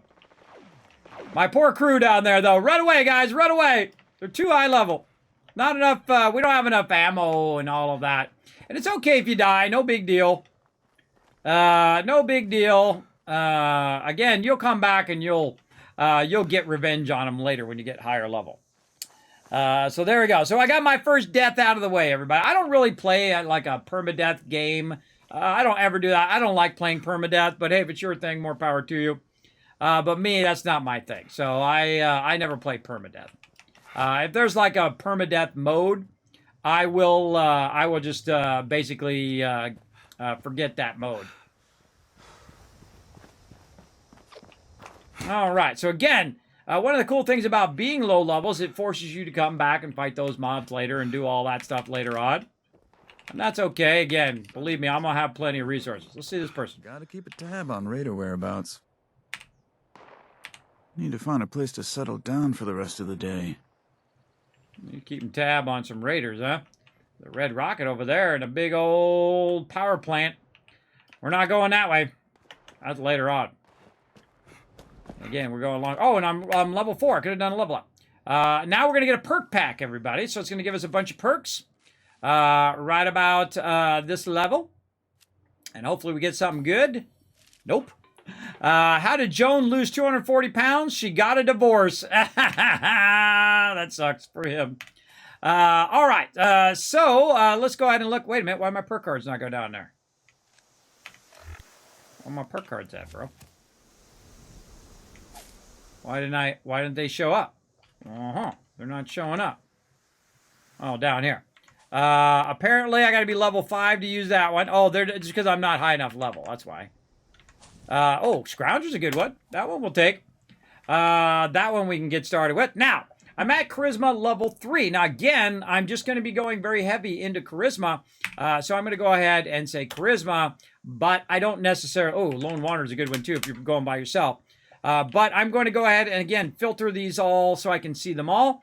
And there it is, everybody. The one I'm really looking for, Green Thumb. Get that one as soon as you possibly can. I'm at level 4 right now, so I'm going to get that one. And if you notice that I put a point into Charisma, but I actually got a card for another slot for my Perception right over there. Because you can do that. You can put a point one way. Now, why would I want to do that? That's because I want to get my Charisma to 6, so I can go ahead and double up on my Inspiration card and then be able to share that Inspiration card as well. Now, if I combine it now, it'll be basically where I can't share the inspirational card. Now, another thing I might want to do is share my green thumb card. So everybody is getting a double thing. So the cool thing about the game is that you can share different cards and everyone's basically boosting each other while you're running around. And again, we got so much stuff to check out. We're going to check out all of that stuff later on, but we're just going to try to make our way through the wasteland. Now, one of the things you can also do is you can try to discover points as you go along so that you have a place to teleport to later on. Ah, God, scorched. I hear I'm just going to run for it. Run away! Run away! So I'm not really worried about fighting mobs and doing all of that. One of the things that's fun... Whoa! One of the things that's fun in the early game... There we go. Is to have that problem, to have that struggle of dying, of having to run away from mobs. Because most of the time in the later game, when you get about level 40, everybody, every Fallout is easy, I find. It's just like you're playing on easy mode, right? You're one-shotting mobs. There's no real challenge to the game. Once you get up that higher level, especially when you start getting weapons that just, and you go into your bloodied set and all of that, and you're just getting like a ton of insta-kills and whatnot. And I like the struggle part, and that's typically why I don't do meta sets, and I don't do bloodied sets, and I don't do all that stuff, because I feel like it cheapens the game. It makes it where you don't want to log in, you don't want to play, because it's just too easy. So what I'm doing is I'm kind of going across, as you can see, the mountain area here. And we're going to end up in this area over here, which is one of my favorite places. I'll talk to that guy later. One of my favorite places at the beginning of the game. Right there. Now, of course, if you do have your green thumb, this is going to help you a lot. But if you don't, still help you in the very beginning. Now, again, we are at 60 of 185 on our inventory. And so we'll go ahead and roll up in here and get it going out. Sylvia Homestead. So now we've unlocked Sylvia Homestead, so we can just teleport here. Now, if I teleport here right now, it doesn't cost me anything. But at the beginning, you're going to be low on caps, right? Now, I'm going to show you an easy way, without killing any mobs or using any ammo, to basically do a Kismet loot run. You ready? Now, first thing you need is you need to get yourself green thumb, because it's going to give you double of whatever plants you pick up. So we're going to go right here, and there's some wild corn here. So we're going to run around, and we're going to grab all this wild corn. And I highly suggest you beeline your way over here in the early game. Now remember, I'm level 4 right now, everybody. I'm real low level. And so I can go ahead and grab this. Now here's one of the things, everybody. Corn is not junk. Corn is actually in your food and water. So if you do die while doing this, guess what? You can actually teleport back to the nearest area and be able to sell off all of this corn. So that is a pretty smart thing to do. So go over here. Now there are some mobs over here. I'm not going to bother to aggro them unless they just start getting rowdy. I'm just going to grab as much corn as I can find up here. And this is like my go-to spot, everybody. Definitely a go-to spot to get my loot. Now, what's going to happen pretty quickly is you're going to get overburdened, especially in the early game where you haven't boosted your ability to carry stuff. Again, let's see if we missed any of these. I don't think so. Oh, missed a few. Back here. Now, another great advantage of these particular corn is the fact that they are not in your camp. So that means that these corn are non-destructible. I mean, guy who could fix that. Oh, really? Yeah, that scared the heck out of me, dude. Talking to my ear. Basically, these can't be destroyed by mobs. They'll basically stay there forever, right? Where yours in your camp can get destroyed, and then you need to have more of them to replace them as well. And I'm just running along hitting E. There we go. Getting as much of this as I can. Watching my weight here, right? I'm at 117. Okay, so we got lots of corn, and we could go ahead and take this corn and make food out of it. We could go ahead and also sell it. Now, one of the things I suggest you do is to go right over this way into this Quonset hut here. Now, you're going to have some friends show up.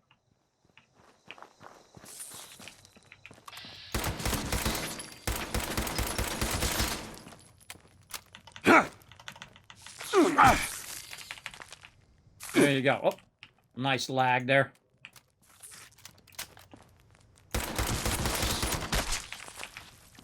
Big old lag. See that lag spike? That could have killed me. And run in this Quonset hut, because in this Quonset hut could potentially be your first power armor. Now, here's one of the problems with this power armor.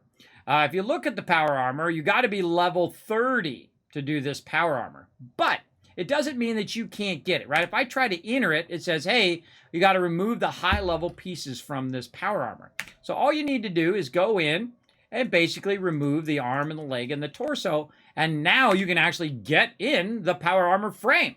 Now, power armor frame will really help you if you fall from high places and things of that, but the second you get in the power armor frame, it is now your power armor. No one else can take it. It now belongs to you.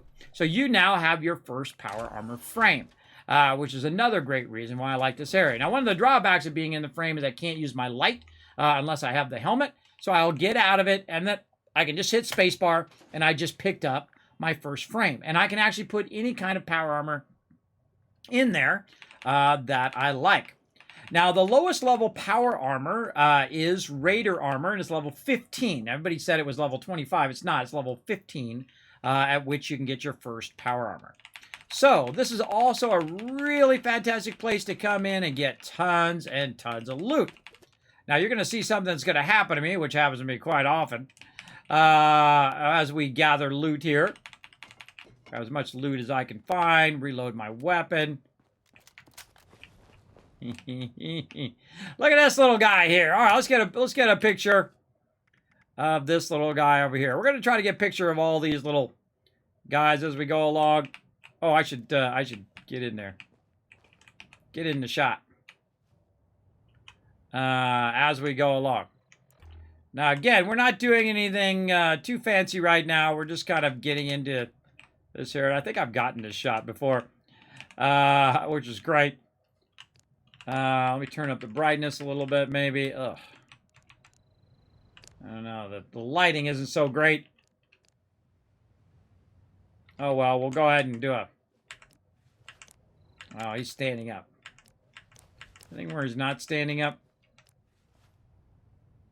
I see no evil. Oh, there we go. Oh, I like that one.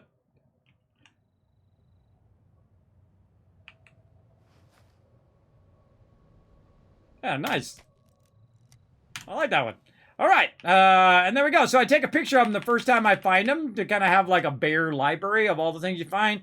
Now, the funny thing in Fallout 76, you also have a bunch of gnomes that you can also find in various precarious places, which I think is funny. And one of these days, I might even do a compilation of all of those funny little things. Now, what happened to me when I grabbed all that loot is I'm now overburdened, right? But you have all these workbenches here, so you can just go scrap all items, and now it's broken it down a bit into other scrap. Now, you can also get a bunch of weapons here. I'm going to go ahead and start taking these weapons out now. Again, watching for the ones with the highest durability, just so I'm not too overburdened. Okay, so we did the corn, right? So let's go ahead and take the corn. Let's go ahead and go back to my camp now. Hopefully those mobs are no longer there. We'll find out here in a second.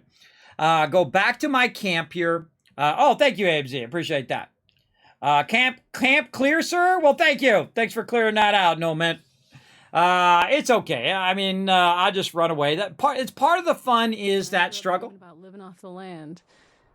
I didn't picture it quite like this. Okay, that's super creepy. Basically, the struggle is part of the fun, right? If you take the struggle out, there's no reason to even play the game. That's why I don't do that. Oh, somebody dropped a whole bunch of stuff there. It was probably me. I don't know. But I'll leave it there in case they come back and they try to grab their stuff. Okay, now the vendors are incredibly obnoxious. So I typically try to avoid them. Now, also what I can do is I can try to put my camp here, but I can't put my camp here because I have my actual camp there, right? So that's really your tent, your survival tent, and this is your camp. Now, I would start with something simple. Let me actually get over here. I would start something very simple in your camp. Like I'm going to try to put mine, I don't know, somewhat over here Try to raise it up to somewhere at the level there. We'll fine tune all that later on. But we're going to go ahead and start making some workbenches. Right? So I don't typically do anything more than a little bit. Now, I don't have enough aluminum for the benches right now. I think I might have dropped it somewhere. But I do have enough for a... I got to find that again? Oh, I lost all my my uniques there. All right, whatever. So I like to use the little one if I don't have those other ones, just because it takes up less space. So let's go ahead and put that down.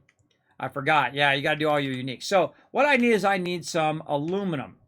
Now, what you can do is you can actually go into the vendor, and if you have enough caps, what you can do is go in and take the stuff that I collected, the 120 corn I collected, right? Because I got double. So there was 60, I got 120. And so now I can sell it, and now I'm going to go from 8 caps to 120 caps at level 4.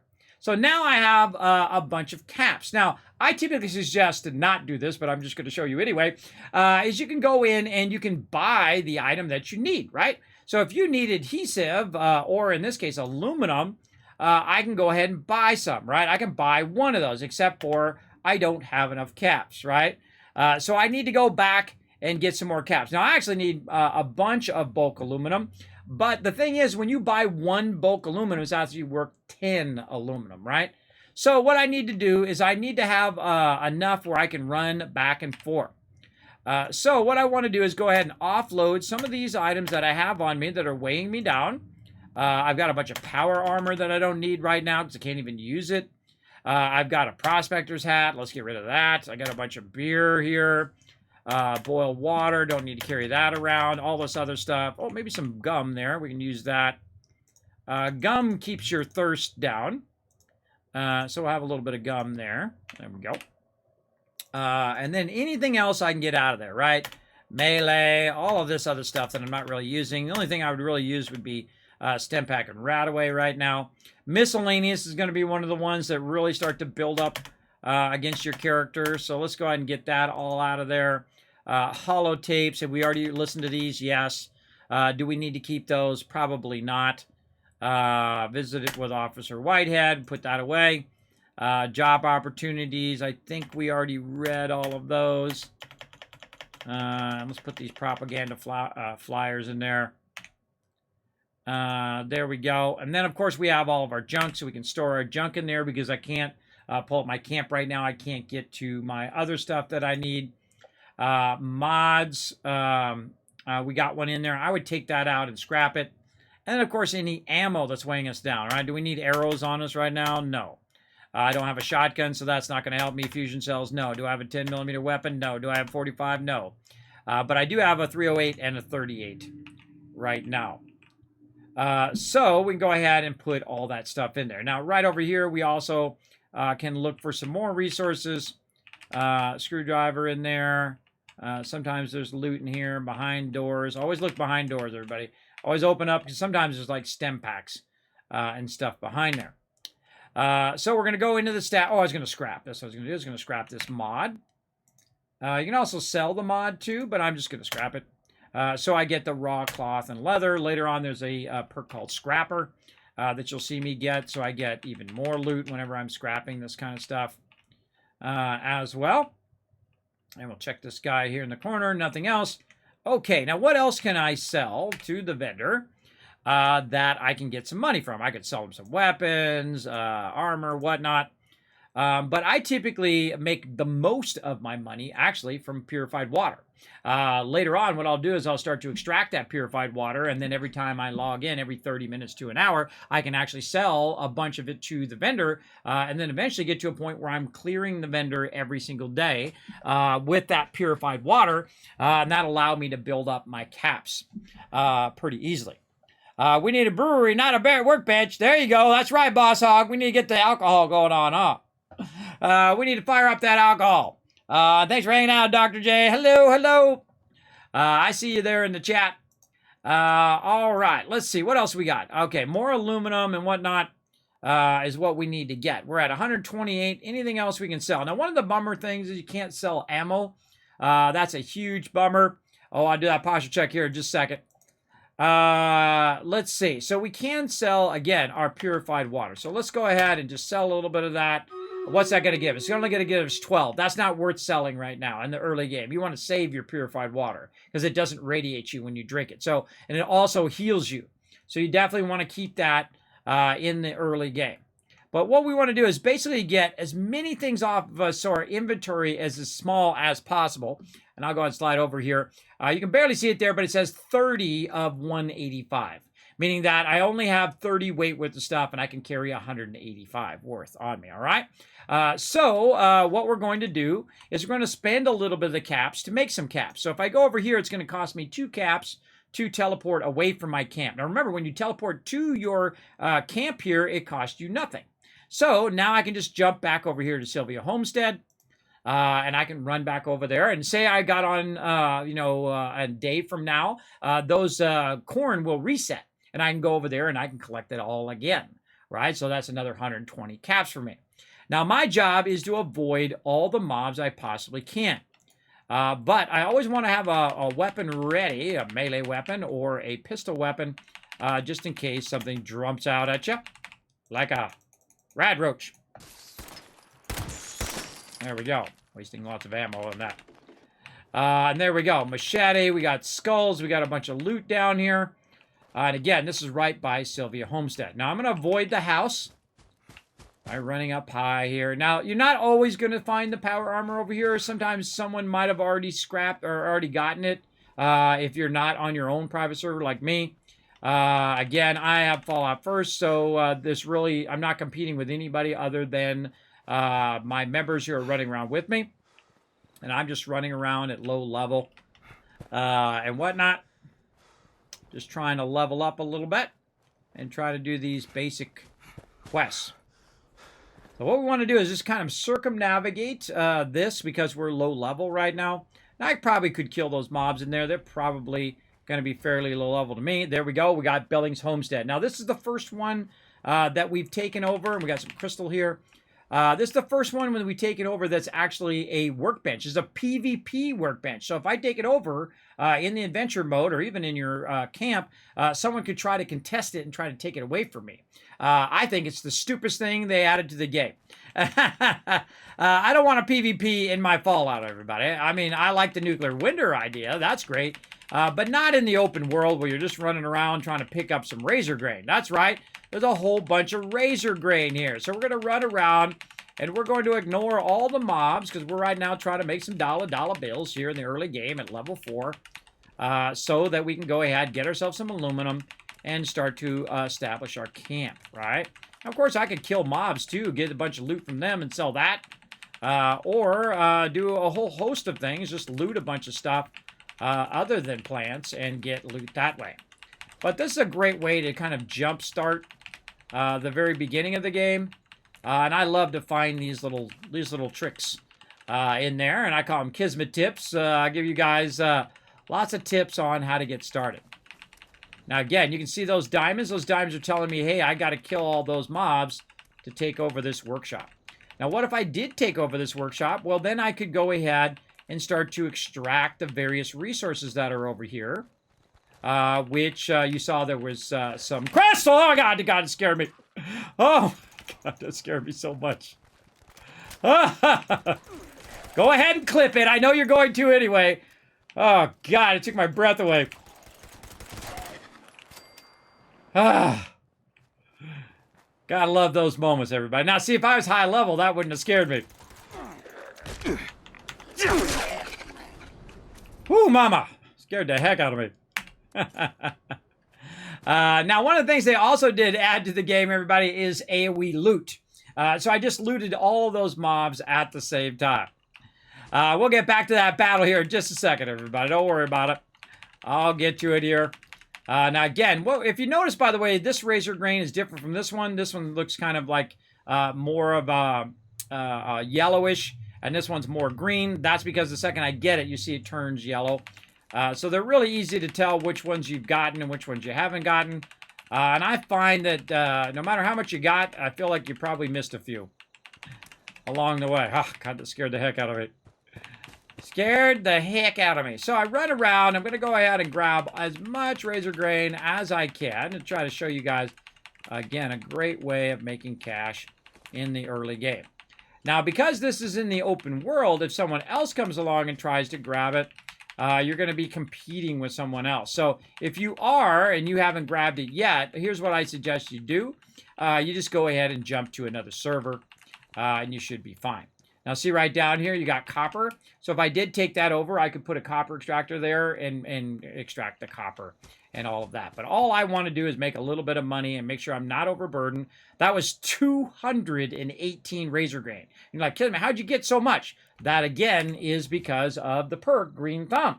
So an incredibly great way to start. Don't have to really fight any mobs. Normally those mobs don't run out there. I got a little bit too close to them, I think. Scared the heck out of me. But I'm out. That's it. And since I have my camp already down by where the vendor is, it just, boom, jump back for free to the vendor. Cost me 2 caps to go over there. But now I collected 218, which means I get 218 caps. I'm going to do a little posture check here. Oh, sit up. Ugh. Do you put that weapon down and pick up a shovel? Don't tell me what to do, lady. All right, let's get over here. And let's go ahead and make ourselves some dollar bills. Yeah, let's make ourselves some money. Here, citizen. Mute. All right, now there we go. Razor grain. Now save one for yourself, everybody. The reason why you want to save your stuff, your corn, your razor grain, all of that stuff is because what you want to do is you want to go right back out here. And I'm just going to put it down randomly. Later on, we'll get some garden plots. I wonder if I kept my garden plots. Probably not. What you can do is just go ahead and take this food right over here and try to put it down on the ground, right? So as we go through the different stuff, it's going to say, hey, you can put this down, except for you're going to need one more thing, and that is you're going to need fertilizer, right? So you need fertilizer to go along with your food that you're putting down. So how do we get fertilizer? Well, we need some aluminum. So let's go in here. And again, we want to look at which one we want to do first. So let's go in here and look through which bench do we want to put down first. Now, aluminum is not that hard. You know, in the early game, you're going to be running into a problem with resources. You're not going to have enough. Where did my workbench go? Worky bench. Am I missing it? Man, I don't know what it is about this particular game, but I cannot remember where anything is in this game. Quest, stairs, crafting is what it's called. Okay, so I need 6 aluminum to make a weapons workbench, right? And we'll just assume everything uses 6. So we'll go in and now use some of that cash that we just did, right? Now we have 363. We're level 4, everybody. And I've already got roughly around 350 caps. So again, this is something I suggest you don't do because it is pretty expensive in the early game. But in my case, I'm just going to buy one of them so I don't have to go hunt down that aluminum. And then I'm going to go ahead and go to my stash box over here. I'm going to say store all junk. It's going to break it down and then put it into there. And so now I've got a bit of stuff there. And then I can go ahead and start to create myself. Oh, got to get a little bit further. There we go. Create myself a workbench. And one of the cool things I love about Fallout 4 and Fallout 76 is the scroll wheel moves the object further away from you and closer. This is an incredibly useful thing, everybody. Incredibly useful. All right, there we go. Now we got a weapon bench down. Sweet. Now what we need is probably this one. And again, we have different variants that we can put down or whatnot. I'm not worried about variants right now. I need to find the plans for that. Oh, I don't got any of my various plans too. Where did I get that from? Didn't I get that from the Atom Shop? I don't know. I think we have to unlock the chemistry station for it to unlock the variant, I think. Yeah, I think that's what it is. Yeah, we have to unlock the primary one. I think we're still going to have this one because we unlocked it from the Atom Shop. And the same thing with this one. We just need to unlock the base one. So all we can do right now is that one. Now this one over here is just based on the fact that we don't have enough screws. So again, let's go see how much screws are in here. And again, we could run around and just find the screws and whatnot. But we can go under here, under the bulk, and say, do you have any screws? Now, if you notice, most of the time they don't. Now, if I was looking for screws, everybody, I can go into my inventory and I can go to junk, right? And I can say component view. And then one of the cool things in 76 is it actually shows you the components even if you don't have the components as well. And don't worry, we'll do that battle here in a minute. And so what I want to do is I want to find some screws. So I want to go into there and I want to go ahead and hit spacebar and it's going to tag that for search. So it's going to show a little magnifying glass right up there. It's kind of hard for you guys to see, but a little magnifying glass from whenever that item has that thing as part of it, right? So if you find an item and it has, when you break it down, it's going to become screws, it'll actually let you know. Now, other things that I typically look for early on is going to be steel, definitely circuitry, anything with circuitry on it, really everything I'm going to be collecting, everybody, but still, you definitely want to look after those things.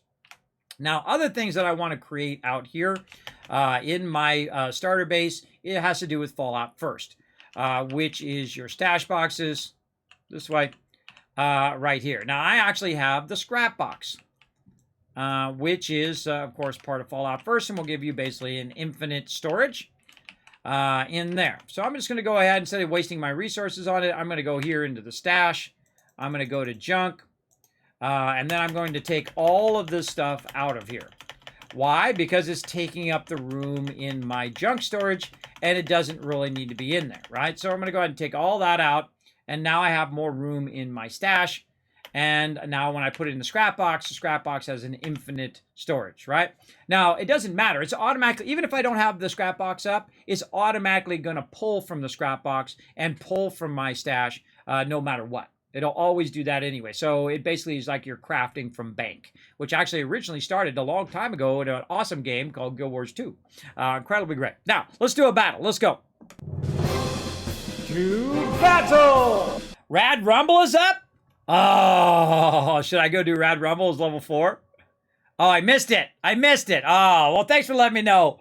No, man, I missed it, but that's okay. We'll do that another day. I was hoping to get some time in for that. Oh my God, it's 4:30. Time's going by really fast.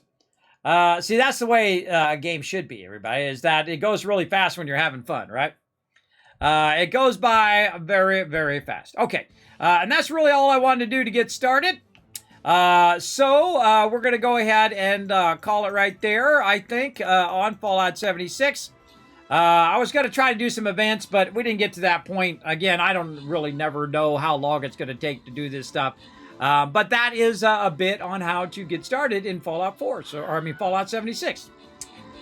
So again, that's a bit how to get started in Fallout 76, to go and collect a bunch of resources, make sure you have multiple melee weapons, and then also how to get a bit of caps to get started.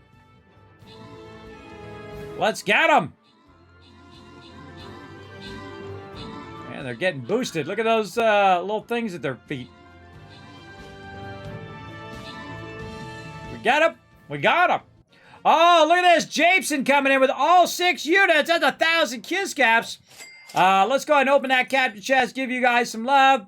And Jobson getting a scroll there, too. Nice. Sarketh as well. Man, you're rolling in the loot today. AMZ getting it as well. 1,000 Kismets for Jobson being our MVP with 26 kills, as well as all 6 units placed. Great job. I also see you there, Hunter, doing it as well. Mr. Asian, Akia, AMZ, and Patty Powder all putting down all 6 units. Nice job. Now we're getting there, everybody. Now we're getting it going on. Now let's go ahead and start another battle again. Try to get you guys as much loot as we can today. Get you guys maximum loot. Let's go ahead and fire it up. Get that rising sun in there. Boom. Get my little vampire help you guys out. All right. We'll come back to that in a bit.